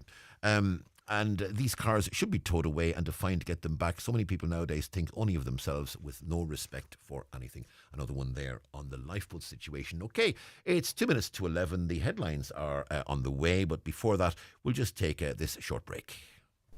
Highland Bakery brings the magic to your morning tea break. Golden scones, still warm, soft in the middle and impossible to resist. Look for the packet with the rabbit on it. Fresh from the oven to your local shop. 25 years of Highland Bakery. Callan Tansey Solicitors LLP are holding a personal injuries and medical negligence clinic in Donegal Town and Letterkenny. They will be in the Abbey Hotel, Donegal Town on Tuesday 15th of July and in the Clanry Hotel, Letterkenny on Tuesday 22nd of July from 11am until 3pm on both days. To arrange an appointment, please contact 071 9162 032. In contentious business, a solicitor may not calculate fees or charges as a percentage or proportion of any award or settlement. Looking for a great day out right here in Donegal? Step into the Crawley Distillery Visitor Experience. Proudly voted one of the best places to visit by TripAdvisor. Set in a beautifully restored historic building, it's where the story of Crawley whisky comes to life. Take a guided tour, explore the rich history and enjoy a warm fáilte in the heart of the Gaeltacht. Book now at thecrawleydistillery.com. Milford Tiles, Milford Retail Park. Tiles, bathware and wood flooring. The best quality and value in the Northwest. Fully stocked and ready to go. Fitters and delivery available. 10% off for Mica affected customers. Don't forget to ask about our 5-day bathroom fit out. Call Milford Tiles on 083 091 0707.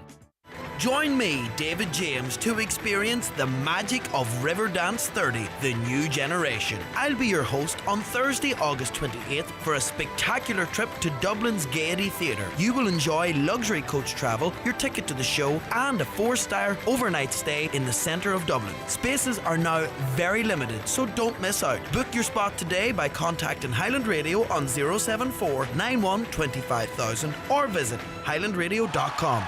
The 9 till noon show with Letterkenny Credit Union. Simplify your debts with a debt consolidation loan from Letterkenny Credit Union. Call us on 074 910 2126 or apply online via our app or in office today.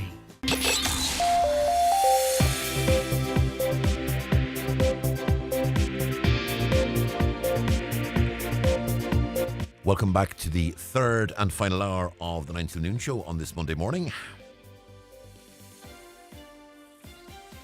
Time for the headlines, and we're joined this morning by Katie Gillen. Thanks, Donal. Good morning. A motorcyclist has been seriously injured following a collision on the N56 yesterday afternoon. Gardaí received a report of a single vehicle collision involving a motorcycle at approximately 4:20 at Derry Fad between Creasa and Turman. The man, aged in his 30s, was taken to Letterkenny University Hospital for treatment to serious but non-life-threatening injuries. The road, which had been closed for a time, has since reopened. International specialists are in Galway to begin a forensic dig at the site of a former mother and baby home. It's believed nearly 800 babies and children were buried on the grounds of the home in Tuam. However, their deaths weren't registered with the authorities. Previous examinations uncovered human remains, which were believed to date back to between 1925 and 1961, when the home was run by the Bon Secours sisters. 33 patients are waiting on a bed at Letterkenny University Hospital this morning. According to the INMO, 10 people are on trolleys in the emergency department, with the remaining 23 waiting on a ward elsewhere in the hospital. University Hospital Limerick is the most overcrowded hospital in the country, with 83 on trolleys. Deputy Charles Ward says the 100% Redress Party is open to running candidates in constituencies across the country. It's after it emerged 26 counties have tested positive for defective concrete. However, Deputy Ward believes that figure may be higher. Speaking to Donal Kavanagh on this morning's 9 till noon show, he says counties in the north and south need to be prepared for what is to come. Ornelai has repeated its call for drivers to stop blocking lifeboats following several incidents over the weekend. Gardaí warned road users that those who cause an obstruction while parking their car are liable to have it seized and face an impound fee. Cillian O'Callaghan, crew member from Bundoran Ornelai, was speaking to Donal Kavanagh on this morning's 9 till noon show. He says lives are put at risk if volunteers cannot quickly reach those in trouble. And finally, there's been a 26% decrease in the number of pubs in Donegal since 2005. A new report commissioned by the Drinks Industry Group of Ireland shows 119 pubs have closed in the county within that time. The figures also show there were 33 fewer pubs in Donegal last year than before the COVID-19 pandemic in 2019, a 9% decline. That's all from the newsroom for now. We'll be back with another update at 12 o'clock.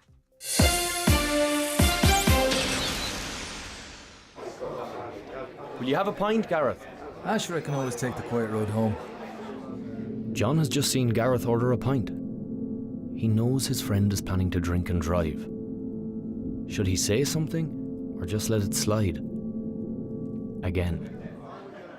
Hey, cheers, John. Oh, yeah. Cheers, man. Drink driving kills. Don't let your friends drink and drive. A message from the Road Safety Authority. Visit rsa.ie. And you're welcome back to the third and final hour of the 9 till noon show on this Monday morning.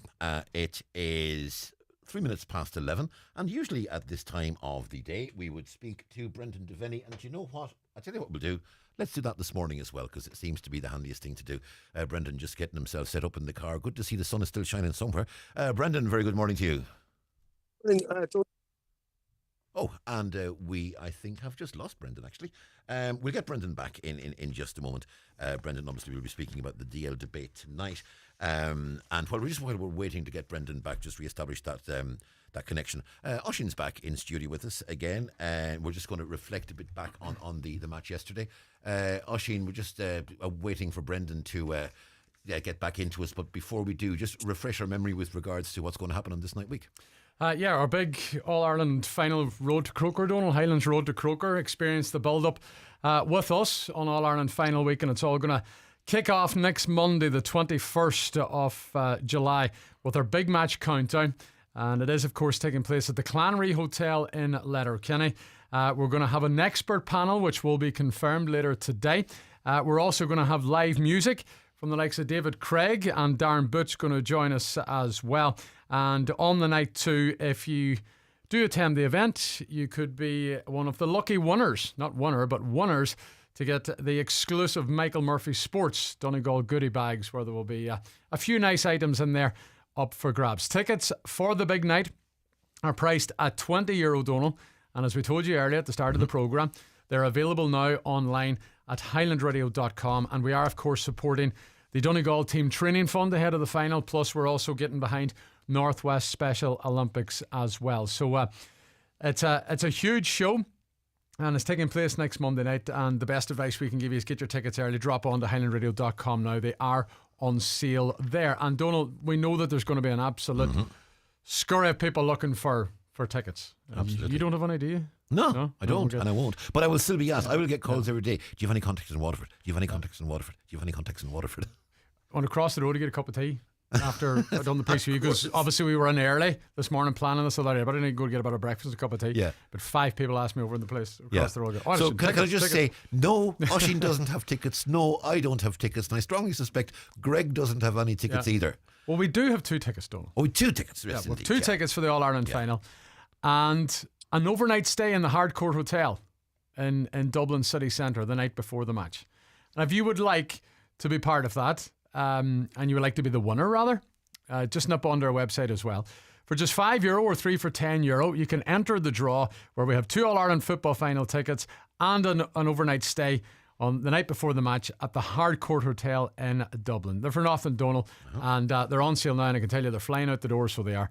And we will pick the winner of that draw at 11:45 with Greg on the 9 till noon show on the 23rd, Wednesday, the 23rd of July. The Wednesday before. So it's all very good. It's building up nicely, Donal. So it is. Again, I said this earlier, we are in a privileged position now to be where we are, that we have a team that's going to an All-Ireland final, and we have to enjoy every single moment of this build-up, and you can, of course, do it with Highland Radio as well. Indeed. And it'll be a busy fortnight for myself and the man that's going to join you now. And the man that's going to join me now is patiently waiting in his car in the blazing sunshine. They appear to certainly, I don't know, are you in Newton or where you are, Brendan? But he's in the car somewhere. Still, I was on my Brian McNuff for the full Irish there, so he's been well sorted, Donal. Well, I tell you what, Brian McNiff is doing something right, because the sun is fair shining where you are, Brendan. Beautiful. Listen, we went for a wee walk around the beach there. Listen, beautiful Bundoran by the sea. I could sing you a song, but you could. I think Brendan's the type of fella that doesn't pay for his food. He goes everywhere and he gets fed. And it doesn't cost him a penny. Easy. Well, mind you, I do in fairness. I'll take it where it's going. You know, absolutely. I won't force it. So, I mean, Brendan, I'm sure Oisín is there. It's called Highland Radio's Big Match Countdown. I'm sure, as far as you're concerned, what's happening next Monday is the DL debate on steroids. That's it. Listen, and Oisín's mentioned it. Things go absolutely crazy, but listen, we gotta grow with it. The season's going to be over soon. There's only 2 teams left in the country, and we're right in there and in the mix, and our 4th ever final, and the excitement's going to be unbelievable. There's so many things happening. You can imagine, though. There's calls and texts coming on everywhere, and the whole country now wants insights into Donegal, wants to promote this game. So it's brilliant that we're at the heart of it. Yeah, you've been watching games all season, Brendan. I mean, you know as much as anyone about the game. No, very few know more about Donegal than you in terms of play, and you've watched this team develop over the past number of years. Based on what you saw yesterday in Croke Park, we're not going to take anything for granted on Sunday week, but I'm sure there's not too much fear there at this point in time. Yeah, well, I suppose the big thing, and Jim did it this last time as well, players get to the peak of their powers. They express themselves to a level where they're all playing something around a 7 to an 8 to a 9, which is right up there and the best you can play in any game. And if you look at the opposition we've played this last number of weeks, and particularly 3 Division 2 teams, when we've got on top of them, we've absolutely blown them away. There's so much potential and ability in there, and the cohesion, and myself and Oisín and Brendan were talking about yesterday, the way the teams link it up, the selfish play, particularly for the goals that we got. There was other opportunities for other players, but they all took the right options. And now that we have a clean bill of health with Keelan McGonigal back, you know, a form of Patrick coming on, the whole team now has just been building. And whereas last year, and we talked about it yesterday, we were tired against Galway. We had our wee kind of poorish patch going through the group stages. You know, even against the game Tyrone, we could have won it, and we didn't play that well against Mayo. But since then, the second half against Louth, the second half's Monaghan, and yesterday, now we're coming into a final, and the guys are playing out of their skin. I can only imagine what training's like, the buzz, the intensity of training, and Donegal's coming there, you know, and I think very different. 2014 was a real per occasion in terms of Kerry went negative defensive, so did we. It wasn't a great final. This is going to be real end to end. This is going to be one of the best finals, I think, in a long time. And maybe the quarterfinals were really good outside of Tyrone and Dublin, which was really exciting. Both semi-finals ended up a bit one-sided, but I think you have the best 2 teams in Ireland now playing. A comment Jim McGuinness made in his interview on RTE after the game yesterday stuck with me, because not only is he going to have a hard job picking a starting 15 for that match, he's going to have a hard job whittling down to a 26-person panel, because he has got a lot of players fighting for place on that panel, and there's many players out there that will not even be guaranteed a place on the panel, never mind a place on the starting 15. And Don, that's a great point. I was even thinking about the panel there, and yeah, with a clean bill of health, the squeeze that's come on, because everybody is contributing. So, I mean, you look at McBurdy, McGee, McGonigal, Dara O'Brien coming on, and McFadden Ferry yesterday, and everything that everybody's given on that team. So the fact that there's nobody's kind of out of form now, everybody is playing to a fairly high level. So how do you even get into starting 15? And you're right, probably one of the greatest, I suppose, compliments you could pay is that you can't get into the squad. You're going to have top footballers outside of the 26, which is a tough thing for Jim to do. I admit that, Donal. But listen, in terms of us going in and what training, because we all know that, it's a practice pitch where championships are won.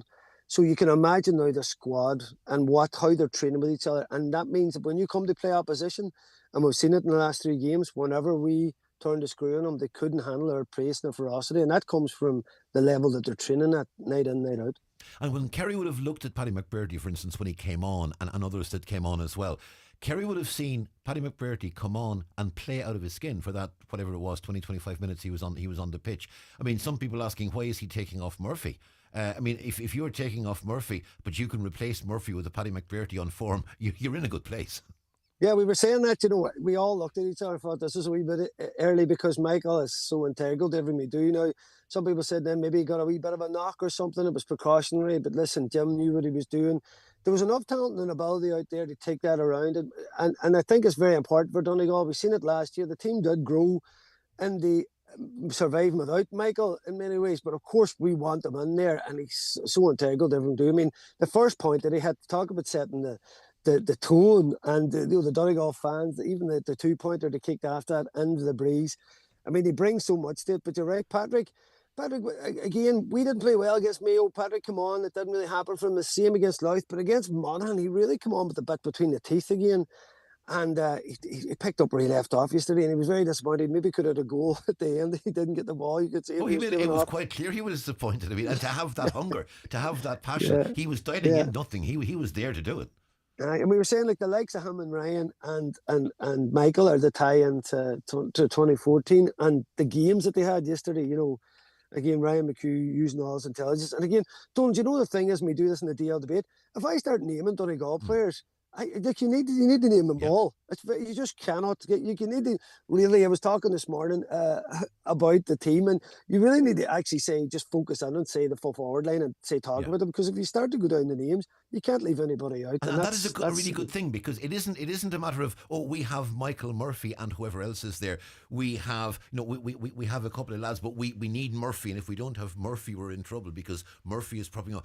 There's no one propping up anyone who, whatever 15 take to the pitch in Croke Park on All-Ireland final day, will be there on merit, and every one of those 15 will be in a position to do an absolutely stellar job. And if anyone is being substituted, they'll be substituted by someone with real calibre, with real talent, and who can really make a big contribution. So there's no one depending on, there's no one propping anything up. That's a team that's there totally and wholly on merit.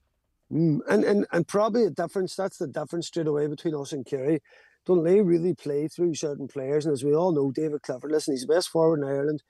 How we shut him down, but really, the supporting cast in there, the Caseys, I know Paul Casey has had an injury, but the younger Casey lads that's in there, they're not nowhere near as dangerous as our inside line. So, you've got David, then you've got Sean O'Shea, you've got Clifford, and they really play through those 3 players. Well, we don't. We play through everybody, and everybody is causing problems. I suppose that's the big issue for Kerry. Now, if we sit a wee bit deep to negate David, of course, then you have the danger of 2-pointers coming, particularly from Sean O'Shea and that. But listen, Jim will have a plan. We'll trust that. But certainly, in terms of us shutting down some of their players, who do you shut down in Donegal, as you say? And really, Donal, who would have Peter Mogan at cornerback? What other team in Ireland? I mean, Peter Mogan is really a half-forward player. And because we have so many half-forwards, we have so much ability, we have him springing from there in the attack. So what Jim's done, he's created a zonal defence. And then when we break and we get the ball, we have so many attack-based top players who can drop the shoulder, beat people, and that's why we're so dangerous. The other interesting thing I found yesterday, and I always say this to you, I speak from someone that doesn't know an awful lot about football, but it seemed to me that even 18, 19 points ahead, the lads in defence were playing out of their skin. They were letting Meath get nothing through. And I mean, and they were defending as though they were fighting for the final point in a tied game. They were not defending like a team that were 18 points ahead. They were in it with as much ferocity in the 70th minute as they were in the first. Yeah, well, I think, when you're playing with a team like that there and there's such a buzz, you're on about places. No one's guaranteed a place and no one's taking that for granted. And I think going back to the training thing, you finish out training, you finish runs hard and you do everything to a level where you're always pushing it on. And that's the mantra goes through the team. So Donegal wasn't going to suddenly just sit on it and mess about. Of course, sometimes you might kill the play and slow down and build a score if you like. But by and large, everybody was chomping at it. The Donegal fans were loving it. And I suppose when you look at it, those are, as a footballer, they're the best times of your life. You're coasting in an Ireland semi-final. You're at the peak of your fitness, in terms of your playing career. And listen, the excitement that must be on them lads. And listen, everybody in the county is just so proud of them. And when you think a couple of years ago where Donegal was in terms of we'd hit that bad patch, Jim comes back in and, there we are. We're right up now. And listen, we'll go into the final, I would say, as slight favourites. But listen, it's going to be a very different game because you looked at, particularly the likes of Foley and Murphy and these lads in the Kerry defence. They were snapping at Tyrone coming in the last day. They didn't allow any room, and they were getting bits and pieces of them that you didn't see from Meath. So defensively, they'll be a very different animal. Big O'Connor midfield, an absolute horse of a game outside of the three lads that we're talking about. So Kerry are going to bring a completely different opposition, and they'll be coming there fully expecting to win the match as well. So this is going to be, it'll all come down to the small moments, but I think in our side, Donal, we have a lot more match winners. In terms of that Kerry Tyrone game, and obviously our neighbours are not going to Dublin in 2 weeks' time, Kerry had too much for them in the end, really, didn't they? Yeah, listen, it was a funny season for Tyrone. We didn't know what to expect from them. Of course, they got that one over us in Ballybofey when we didn't play well, and we still probably could have beaten them. And listen, they probably had Armagh beaten as well. So you were like, right, where are Tyrone? Very unlucky to get relegated. With Malachy Roar coming in, I would have thought he would have got a bounce off them. You've seen them winning the minor and 20s there again this year. They've just a conveyor belt of talent. So you're wondering how they were going to come out. And as you've seen, at the back, they had nobody to mark Clifford. They had nobody like McCall on our side. Hampsey's probably lost that bit of pace. Devlin and Cormac Quinn in there, too small to pick him up, but they were far too open. Way too late switching Tague back on him. But listen, Clifford was running amok at the time. So, they've Morgan had a poor season as well. McCurry very poor the last day. So, unlike our team, where so many players are on form, there's so many of their players off form. Now, they still took it to Kerry for parts of that game, and their running game was strong in that. But yeah, Kerry were way ahead of them. And I say it was strange because we've had such a great season of football, so many great games, but both semi-finals ended up being very one-sided, and definitely ours. I mean, a 20-point victory. I mean, who would have seen that coming, Donal? So probably a tough morning for a few Meath men out there. But listen, it was still a decent season for them. But I don't know where Tyrone are going from here. Their support has been very strange this year, having had big crowds at games and that for all their success underage and that. So I think there's maybe a wee bit of a rebuild or a reset needed from Malachy Road. But they definitely have one of the best managers out there, so I expect that'll happen. In terms of the Dale debate tonight, obviously a strong panel. There'll be a lot of talk about both matches, and I'm sure the focus is going to be on what happened in Croke Park yesterday. 100%, yeah. Listen, we've got Fergal Logan, former Tyrone player and All-Ireland winning manager, on with us. Bernard Flynn's going to be on, of course, Meath legend, a great wee guy. Bernard, good friend of mine. Niall Loughran of Irish News is going to be on their own Jungle Day as well. So yeah, we'll go through the game in depth, and listen, of course, we'll talk about Tyrone and talk about, a wee bit about the final. Maybe we'll not say too much because we have the big Monday preview coming up next week. Yes. So and you want to hold all that for the DL debate on steroids in the Clanray. I should not be texting me, right? That's it. No more talk about Kerry Donegal. I'm literally doing it here, Donal. He's still here texting you already. He's already at it. I'll just hear the mics going dead. I'm like, what's that? What happened there? But no, Listen, we want to keep the build up, of course, for next Monday. That's going to be a massive show and a great entertaining night. And I think, Donal, as well, you know, we've seen it with live shows out there. When people come down, you know, there's such great will and crack. And of course, all the guests there will be mingling with everybody in the crowd and loads of football chat. And when I'm in around Croke Park Hotel in the Skylon at the weekend there, you know, some of the best crack is just meeting people and randomly talking about different things that might happen in the game and what do you think and what's this and what's that. And, you know, at the minute, because Donegal are playing so well, it's such a great time for everybody. We're all sharing this together. Even you Waterford guys can join in. So, yeah, it's a great time, Donal. It's a great time for us. And anybody out there will have a brilliant, brilliant experience. As I say, we're going to have an absolute host of star names out there. And as I say, have a great night. Thank you, Brendan. And on behalf of us Waterford guys, we did win the minor hurling All-Ireland earlier a couple of weeks back. So we have something. Do you know anybody in Waterford with tickets, Donal? Well, I do actually know someone in Waterford with tickets. But the bad news is they're using them to go to the match themselves. Right. So Okay. There you go. As I suspect a lot of people will. Brendan Devaney, Oisin Kelly, thank you both very Thanks, much Donal. indeed. The county's #1 talk. The 9 till noon show on Highland Radio. The 9 till noon show is brought to you by Letterkenny Credit Union. Digital loans now available. Apply online or via our app today and get your loan transferred directly to your current account. Carrickdon's sizzling summer sale now on. Reductions of up to 50% off in all departments. Shop the summer sale in stores nationwide or online at carrickdon.com. Hi, Michael Murphy here to let you know we've got a full range of Donegal jerseys and leisure wear waiting for you at Michael Murphy Sports.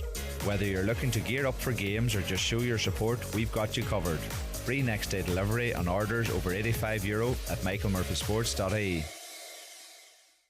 Summer toys at Tinny's Toys. Everything for an outdoor summer. Swings, slides, trampolines, goalposts, rebounders, sand table, wheelbarrows. Of course, we also have our massive range of kids, pedal and electric toys. Need something for those rainy days? Well, we've that covered too, with the likes of Brooder Toys, Lego, Marvel Toys, books and more. Call into our store on the Leck Road, Letterkenny, or shop online at tinnystoys.com. Tinny's Toys, much more than just farm toys.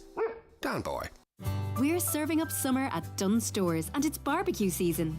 Mix and match 3 for €10 across a fantastic range of meat and fish. Try something vibrant like succulent king prawns. Or enjoy Board Bia quality assured meats like piri piri chicken wings or new hot honey pork belly slices and many more. Any 3 for just €10. Plus, save at the till with a 10 off 50 grocery voucher. Dunnes Stores, always better value. Terms and conditions apply. Voucher can be used on next grocery shop of €50 or more. Thinking of changing your floors? Why not see what Florid Letterkenny has to offer? Florid have a large selection of solid, semi-solid and laminate click vinyl wood flooring together with a fantastic choice of parquet, herringbone flooring, all at incredible value. Don't delay. Call Florid today on 087 161 7008. Highland Radio Time Checks brought to you by EirGrid, the operator and developer of Ireland's electricity grid. EirGrid, powering up communities, powering up Ireland. The time is... It's 24 minutes past 11 o'clock on this Monday morning, and you're very welcome back to the 9 till noon show. Now it's time for our Monday Focus, and today on Monday Focus we are looking at the Citizens Information Service, and it's commemorating 50 years of bridging the information gap between the public and state services in this country.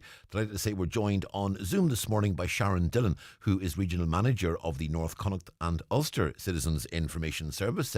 Sharon, very good morning to you.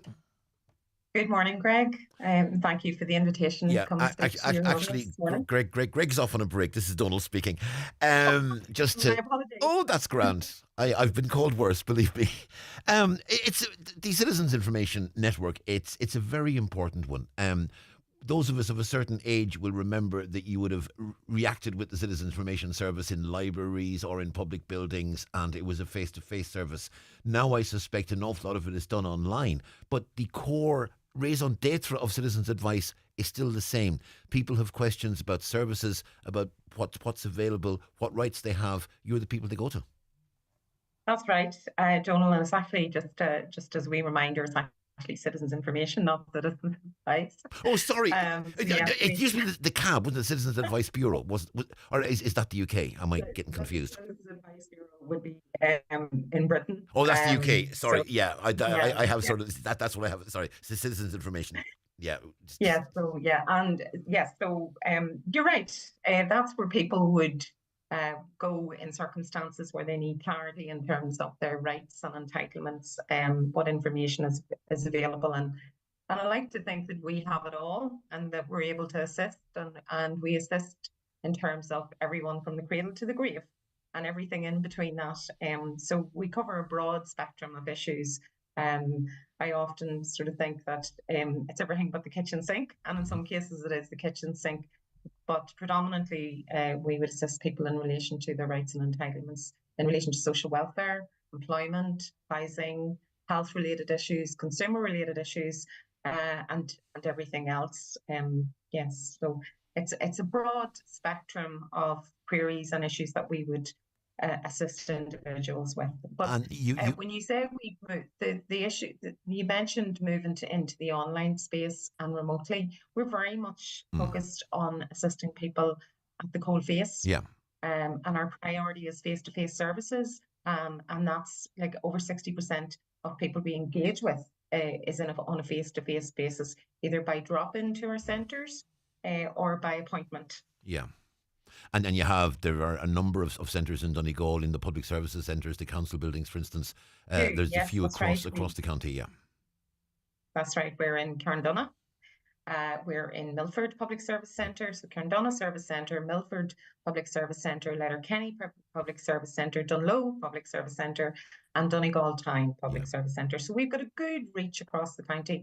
We also have a centre in the main street in Buncrana, which is a standalone centre. It's not linked in with the public services. And we have a number of outreaches as well, Donal, in the county, where we're acknowledging the fact and recognising the fact that Donegal can be difficult to navigate geographically. Yeah. And we also, it's also recognising that we share a large portion of the border with the north of Ireland, and we would have that continuous crossover of people, frontier workers, people who would live in one jurisdiction, work in the other, and we'd be there. And we have a specialist support service that's funded by the Centre for Cross-Border Studies in order to deliver on that in particular.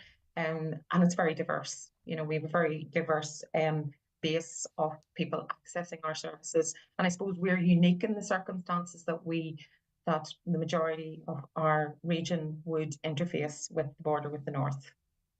In terms of the queries you receive, and across the board, Citizens Information handled 767,168 queries across the country last year, which is a staggering amount of queries. Now, I presume that would that include online visits as well, or is that only face-to-face? Oh, no, it would be the mixture. That would be the mixture. So that would be the 60-40. Yeah. But even if it's 60-40, that means well over 380,000 of those engagements will have been face-to-face. And I presume some of those queries are going to be very, very detailed. It'll be people coming to you face-to-face over a counter and saying, I have an issue with X, Y, and Z. What proportion of those queries can be answered on the spot, and what proportion require a bit of research and a response afterwards? Because I'm sure some of the queries can be very detailed and difficult and specific. Yeah, and people's circumstances can change in a heartbeat, literally. Someone can find themselves, fully employed, working their 9 to 5, 35-hour, 40-week, and suddenly something impacts on them that changes that in a very short space of time. And coming into the leg of our service where we can navigate them through the complexities of that. It could be, unfortunately, a deterioration in their health circumstances. It could be maybe a family member or a loved one that they have to take on care and responsibilities for. That, as a result of that impacts on their ability to carry on employment, for example, on a full-time basis. And just to meet their everyday responsibilities and their everyday costs. So that's where we come into the picture, and that's the critical piece. We're able to provide that early intervention and that support and that navigation and guidance around what their entitlements might be. Those are the very sort of the examples of the very complicated issues that might present us. We could have someone who, for example, lives in Derry, works in Donegal, crosses the border on a daily basis, who wants to know about what additional rights and entitlements they may have as a result of being a frontier worker. So we're fortunate enough to be able to assist in relation. Maybe their employment circumstances change, and maybe they're working half the time in one jurisdiction, half the time in the other. So their rights and entitlements will be different. And we're fortunate enough to have somebody who understands the intricacies of that. So it's difficult to say on a daily basis whether you could deal with somebody within 5 or 10 minutes. It's really driven by their own particular set of circumstances. But our information officers, they amaze me on a daily basis with the extent of the knowledge and the wealth of knowledge and experience that they have in order to assist people that they've built up over years and years. And they're always responsive. They're always on top of the next piece of legislation that's coming down the tracks, or any changes in policies, and we're really on top of social policy issues when it comes to how things impact people, perhaps not in a positive way. So we're the driving force behind that, and we're channeling that back into the Citizens Information Board to try to affect change at another level, within government, within statutory practices, their engagement with the public. So there's that element of the work that we do as well, which is as equally as important as what we do on a face-to-face way. And that puts you in a very interesting position, because you presumably receive some government funding and support, but you're not a government agency. You're independent. No. You're independent of government, offering impartial advice. But it's vital that the advice you're offering is based on a solid understanding of and factual expression of the law as it stands. So you're almost the mediator. Sometimes you're the mediator between the people and the apparatus of the state. That's right. And where we see something that is, where we see a practice that is incongruent with either the legislation or the regulations, then we highlight that. That's really important, because we're not out there to be adversarial. We're out there to make change. We're out there to make effective change in a positive way. But where something isn't right, and it's impacting people in a negative way, then we're there to take it on and to challenge it. And there must be times where your workers on the coalface are going to come across some very difficult stories, people in difficult situations, and perhaps people who are emotional, people who are in need of help. And maybe it's help that, apart from advice and information, you're not in a position immediately to offer, which must make it difficult for sometimes for the people from your point of view on the coalface. For the most part, Donal, we are able to assist in some way, where perhaps somebody needs that wee bit of additional support. We've got great contacts and connections with groups in the wider community where we can perhaps bring them on board to address other issues. So we've got we have the pulse of the community. So we'd be recognising and identifying where someone else might be able to get that wee bit of additional support beyond what we can provide. And that sometimes does happen, where it's maybe perhaps a bit of an emotional support. Could be counselling services.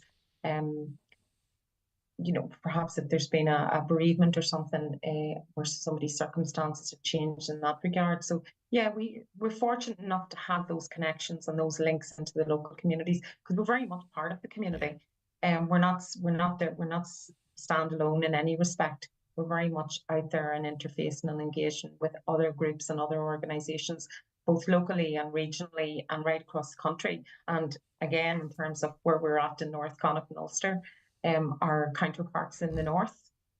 And obviously that gives it an added dimension because of that cross-border element, because obviously the law is going to be slightly different on both sides, and I'm sure in some cases your people almost need to have a working knowledge of law across the border as well, and perhaps where the changes are, where the differences are, to help people navigate that sort of cross-border jump from one to the other.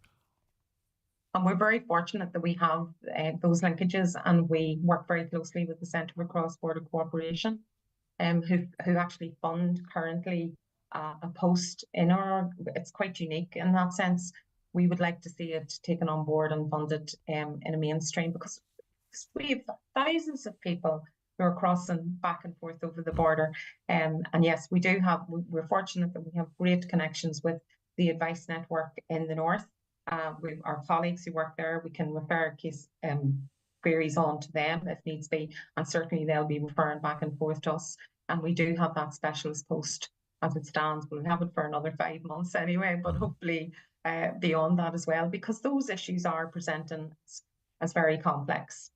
When I got my briefing notes this morning, I have to be honest and say I would have assumed citizens' information was there a lot longer than 50 years, that the first 25 centres were established in July 1975, which is, I mean, you know, you're substantially younger than me. And I find that surprising, because it's one of those things that's always just been there. And now I thankfully I've never had to present myself in person with a specific query, but citizens' advice would be one of my first go-tos if I have a query over, be it pensions or whatever, you know, if I'm looking toward the future, I'm looking for information. And I would even use it sometimes as research for work, in terms of a government announcement comes in about some grant or something, and I want some background as to what that grant is. I'll be honest, citizens' information is I have it saved in my favourites, and that's where I will go to as my primary source of information, because it's a lot more user-friendly than gov.ie, I can tell you that for nothing. It absolutely is, and the website is fantastic, and for dues to Citizens Information Board who moderate that website. It is accurate, it's up to date, it's reliable, it's on top of all of the recent changes. So yes, it is. It would be the go-to. I would recommend the go-to for people who are wanting, who perhaps have some ability to navigate and get to grips with their query.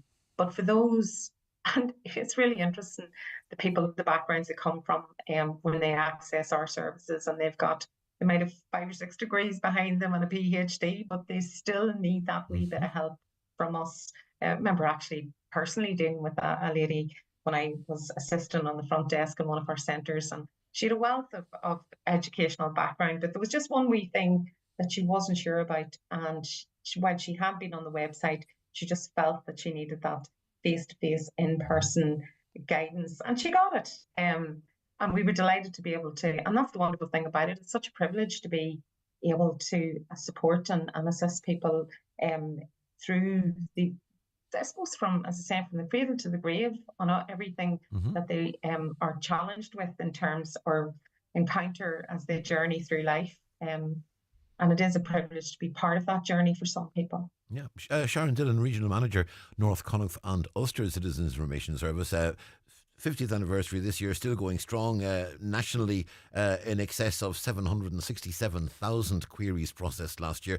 The fact that 45% of them relate to social welfare is a telling thing in itself, but employment, housing, education, health, I mean, so many issues that we discuss here on a daily basis, both in terms of local provision and national policy. And again, sometimes there can be a huge gulf between local provision and national policy. And again, that's an area where citizens' information perhaps can be the bridge, where someone can say, well, the national policy is X, but what's actually happening locally on the doorstep is Y. And again, I don't want to use the word mediator, because your predominant job is to provide people with information so that they can go on and pursue. But I mean, in a way, you are mediating between the state and the people, and maybe sometimes the fact that you're located in the public services centres beside county council officials, that might be no harm. I suppose, yes, if we encounter a difficulty at a local level, we can certainly, physically engage to get a solution at that level, and that's always what we're looking for. We're looking for solutions for people, and yes, that is definitely an advantage of being located in the public service centres. I suppose being also in the public service centres means that we see people, lots and lots of people perhaps managing the put through and the flow through of clients can sometimes be challenging because of the demand for the service. Like, our service never slacks. It used to be, I suppose, years ago when I was involved in citizens information, and previous to that, citizens advice, in another life, you could have seen maybe sort of wee lulls at certain times of the year. Don't say that anymore. It's this constant flow through of people. And yes, sometimes it is to our advantage that we have access to, we're on site with the local services and try to get something resolved before it spirals and goes further than it should be, because you want to take the stress and the pressure away from the individual. Life's challenging enough at times. We want to be there to sort of smooth that process. And And we're more than mediators, we're advocates. You know, we advocate for people. We advocate for people on an individual basis, and we advocate for society changes in legislation, changes in practices, changes in policies. And we're at the coalface. We do see what the impact of those policies are on individuals on a day-to-day basis. Sharon Dillon, thank you very much indeed. And Thank long you may very the much work for giving us continue. the opportunity. Absolutely, long may the work continue. Sharon, thank you very much. Good morning. Thank you very much, Donal. All the best now.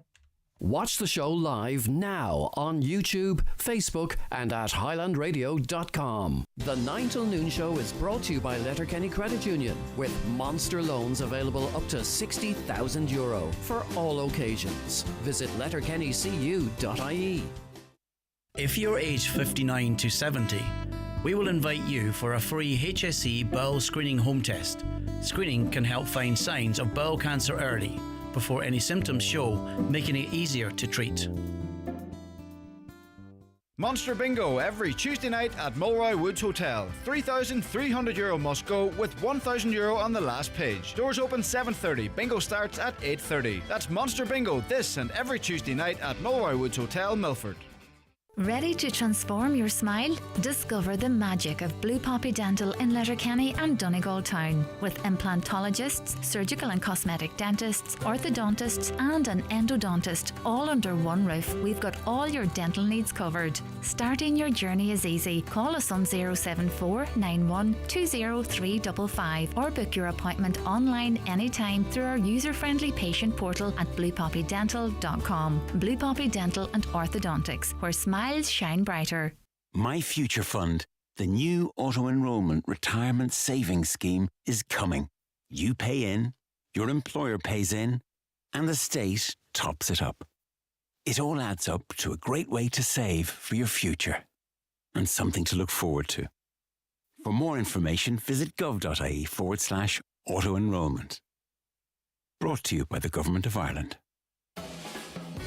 Is your couch older than your Spotify playlist? Is your dining table wobblier than your uncle at a wedding?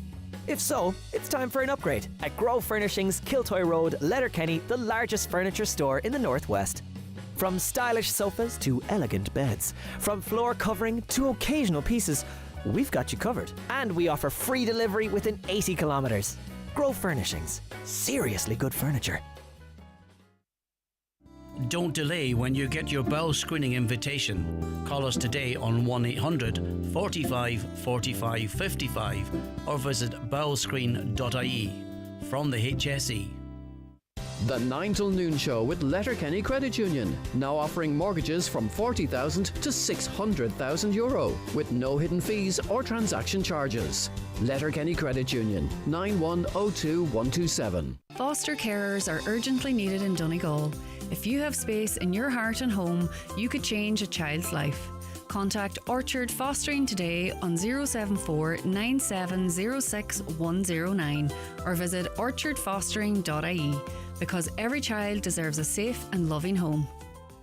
Make real summer savings at Super Value. Like large pack family meats such as burgers and mince, €5 each. Selected Coke, Cadbury and Hunky Dories, 3 for €5. Our summer cocktail event is now on. And scan your Real Rewards card or app and get selected bold and aerial ranges, 2 for €16. Make real summer savings at Super Value. Enjoy alcohol responsibly. DRS supplies. Donegal. Thinking of cutting your energy bills or upgrading your home? DLDC and Mount Lucas are bringing the Retrofit Roadshow to you. Join us in Dunlow July 14th to 18th and Letterkenny July 21st to 25th. Free sessions for homeowners. Learn how to boost your BER, upgrade your insulation and access SEAI grants. One-day certified training for tradespeople. Future-proof your skills in NZEB retrofitting. Places are limited. Book now at dldc.org or call 074 9127056. DLDC, bringing energy expertise to your doorstep. Brian McCormick Sports. Summer sale is now on. Click on bmcsports.ie. Up to 50% off. Brooks, Asics and Hoka footwear. In-store and online. Women's Adidas clothing. Save 30% on tops, tees and matching bottoms. Adidas and Puma football boots clearing up to 50% off. Summer sale now at Brian McCormick Sports, Main Street, Letterkenny. Or click on bmcsports.ie for next day delivery. Buy any new Renault passenger vehicle from Highland Motors in Letterkenny before the 19th of this month and get a €500 Shop LK voucher on top of Renault's already great offers. This is for a limited time only, so don't miss out at Highland Motors, Mountain Top, Letterkenny. See highlandmotors.com. Highland Radio weather updates with McElhenney's. Find amazing savings across our departments with up to 50% off your favourite brands in our summer sale. Discover more in-store or shop online at mcelhenneys.com today. Bands of showery rain continuing. Sunny spells and showers to follow in the afternoon. Some heavy and thundery downpours possible over the course of this afternoon. Indeed, a caller recently got in touch with us to say it's bucketing down in Ballybofey. Now, the thing is, caller could have said it's bucketing in Ballybofey 5 minutes ago, and now the sun is splitting the rocks, and then by the time I'm finished this sentence, it'll be bucketing down in Ballybofey again, and that's sort of the way the weather is going to be, I think, today for the rest of it. It's going to be gloriously sunny for about 10 minutes, and then just when you've gone out and said, no, I won't bother with the umbrella, I won't bother with the coat, I'll go out in the t-shirt, you'll be halfway down the road, and bang, the skies will open. It's going to be that sort of an afternoon. Cooler and fresher than of late. Highs today 16 to 21 degrees Celsius in light to moderate southerly winds. Quick few comments before we go to our final piece for the day. I want to thank the woman who handed in my phone in Carndonagh at around 5 o'clock on Saturday afternoon. I was at the AIB bank machine. I walked away without my phone. I didn't realise for around half an hour. A very kind lady handed the phone into security. She's an angel in disguise. I'd love to find her to thank her properly. My bank card and all was in it. If she hears this, can she please make herself known? So if you're the person who handed in a phone in Carndonagh at around 5 o'clock on Saturday, the owner of the phone would like to thank you, and well done to you. Hi all at Highland. Please say hi to Brendan Devaney. Fantastic Donegal team. This is from Audrey and Clady. Sam is heading for the lovely Donegal. So believes Audrey, so believe for other people. However, another caller says, look, don't underestimate Kerry. Meath did not give Donegal a hard game. They had an easy game yesterday. Look, 20-point winning margin. That's not going to happen in very many GAA games, never mind semi-finals. No one is under any illusion with regards to the fact that Kerry, and I think in fairness Brendan Devaney did absolutely acknowledge that Kerry is going to be a whole different ball game. Congratulations to Jim and the boys. Well done, Finbar Rorty, on Man of the Match. The tickets for the All-Ireland will be so expensive. I've heard they'll be €100. This is far too expensive. We don't even know where this money is going. For families, it's crazy pricing. The county board needs to speak out so the tickets are priced fairly. At least if they're €80-90, you'd have a bit of petrol money left. We all have to speak up.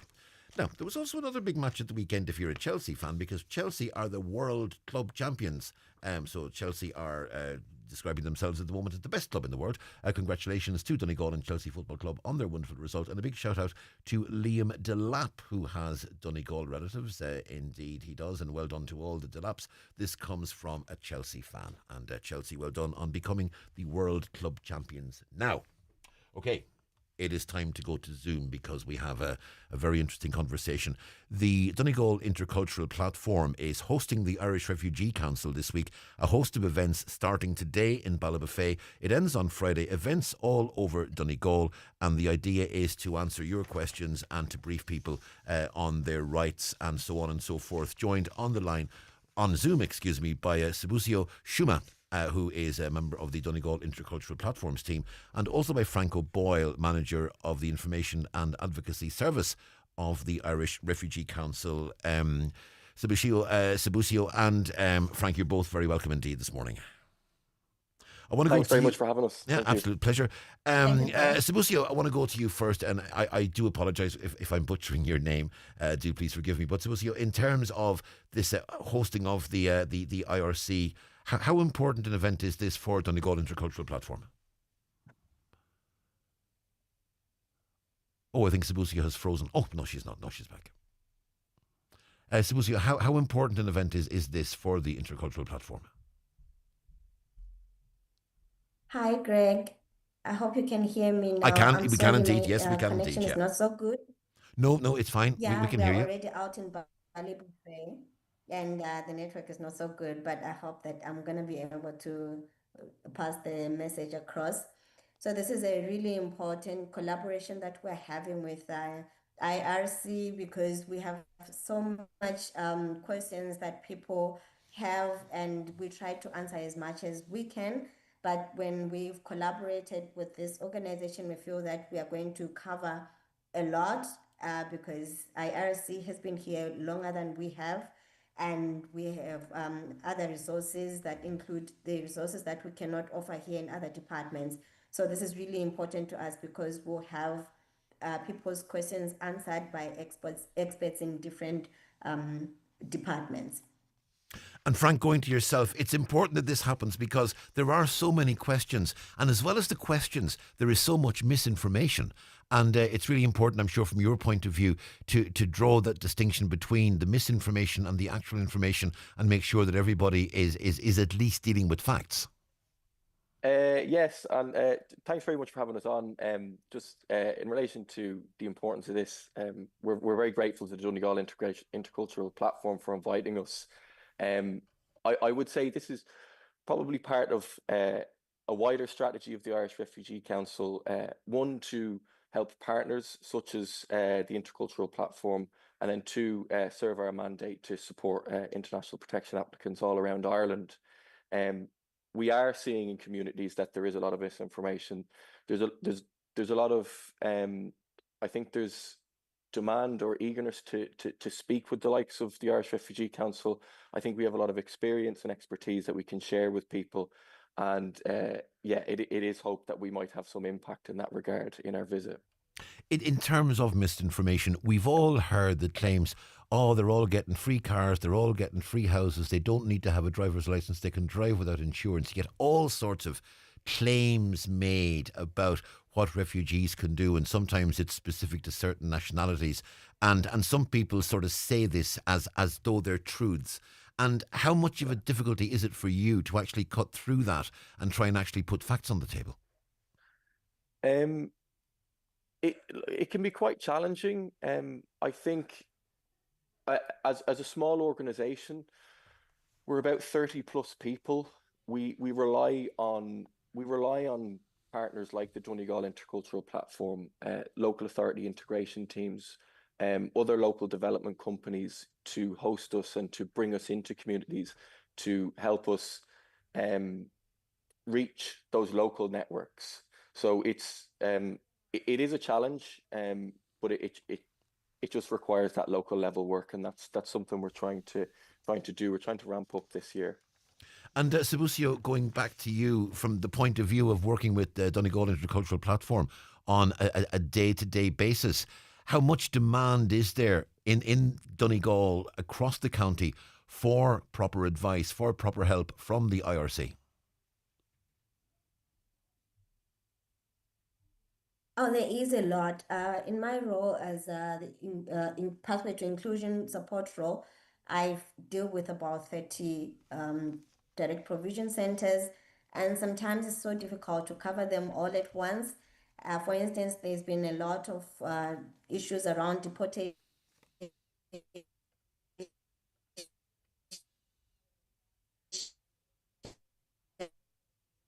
No, I'm afraid, Sebusio, we've lost you on that connection. I'm going to go back to you, Frank. No, we've lost this one, I think. So what I might try and do is just, Sebusio was trying to get in on another line. I'm going to try and get back in. I'll come back to you, Frank, just for a moment while we try and just sort Sebusio out there. In terms of the sessions that are taking place, sessions today on youth work and education, this afternoon there's one on employment info going on at the moment, sessions in Letterkenny tomorrow on work and education, again employment, sessions in Donegal, Buncrana, and right across the county, but a lot of the sessions looking at youth work, education and employment. Yes, so it's one of our colleagues, our employment officer, who is there now, who has established a connection with Donegal Intercultural Platform. It's a big push. We have 3 employment officers in the Irish Refugee Council. It's due to the nature of how employment rights work for international protection applicants at the moment. It's a challenging space to work within. And I won't go into the fine details of that, but will be, I guess, during the week. But we find that in that context, and given those challenges, a bit of extra support is often required, and that's why we have a significant employment team. And I would think that's probably why it's represented there on the schedule. Sebusio, going back to you, and we have a different connection. Hopefully this is going to work a little better. In terms of the sessions taking place right across the county, you'd be urging people, obviously, who are part of the process, but also, I'm sure, urging others in the community to take part as well. Yes, we are. We are reaching out to not just adults. We've also sessions that are set out to help the youth so that they can get meaningful engagement. Most of the times when we have information sessions and any other sessions that we have, we mainly focus on the adults, but this one is going to be different because IRC is also going to cater to the youth. So yeah, we hope that it's going to cater to everyone. And among the issues that are down as likely topics for discussion, you have issues like conflict resolution in IPAS centres, issues like that. And that's always going to be a difficult one. It's important, I suppose, that the best advice is available to yourselves as a platform and indeed to all those involved in the centres and involved in the process of asylum seeking. That is true, Greg. Sometimes, because we deal with people, there are some issues that are sensitive because we deal with people that we know, and some issues are really private. We felt that bringing people who do not engage with them on a daily basis would be an opportunity for them to be free to express their views, and also for us to learn from IRC on how they've been resolving these conflicts and what measures and tools they are using. And if people want to get a rundown of the various sessions taking place, as we said today in the Finn Valley Centre in Ballybofey today, and sessions taking place in Letterkenny, Buncrana and Donegal town over the course of the next couple of days, how can people get that information? We sent out a flyer. It's got all that information, but they can also get hold of me. My email address is sibusiso, spelled sibusiso.dip@gmail.com, or they can get more information from our offices just opposite entry on Plunkett Road and next to the library. Sebusio, thank you very much indeed. Frank, I want to give the final word to you before we go. As you said, important from the IRC's point of view to be invited to Donegal, to be getting this information out there. And I suppose the most important thing at this point is the more information that's out there, the better. Yeah, I think so. As I said, it's part of a wider strategy of the Irish Refugee Council to, I suppose we're based in Dublin, but we have a national mandate. It's part of a wider strategy to meet the demand that people have to have access to good information based on 30 years of experience we have working in this area. I would just add, just as a final note, anyone looking for information can also call our helpline, which is open today until 1, tomorrow until 1, and Thursday until 1 on 017645854, or email us at info@irishrefugeecouncil.ie. Frank O'Boyle, Manager of the Information and Advocacy Service at the IRC, and Sebusio Shuma of the Donegal Intercultural Platform. Thank you both very much indeed. I'm back on the show with you tomorrow. John Breslin's up next around the Northwest, but from myself, Donal Kavanagh, until tomorrow, have a very good day. Thank you indeed to Donna Marie for producing, and to Shannon for all her help as well. Without them, there would have been no show. The 9 till noon show is Letterkenny Credit Union, offering low-rate car loans with fast approval. Apply online at letterkennycu.ie or in office today. Morning sickness can be really tiring and unpleasant. For some, it can last all day.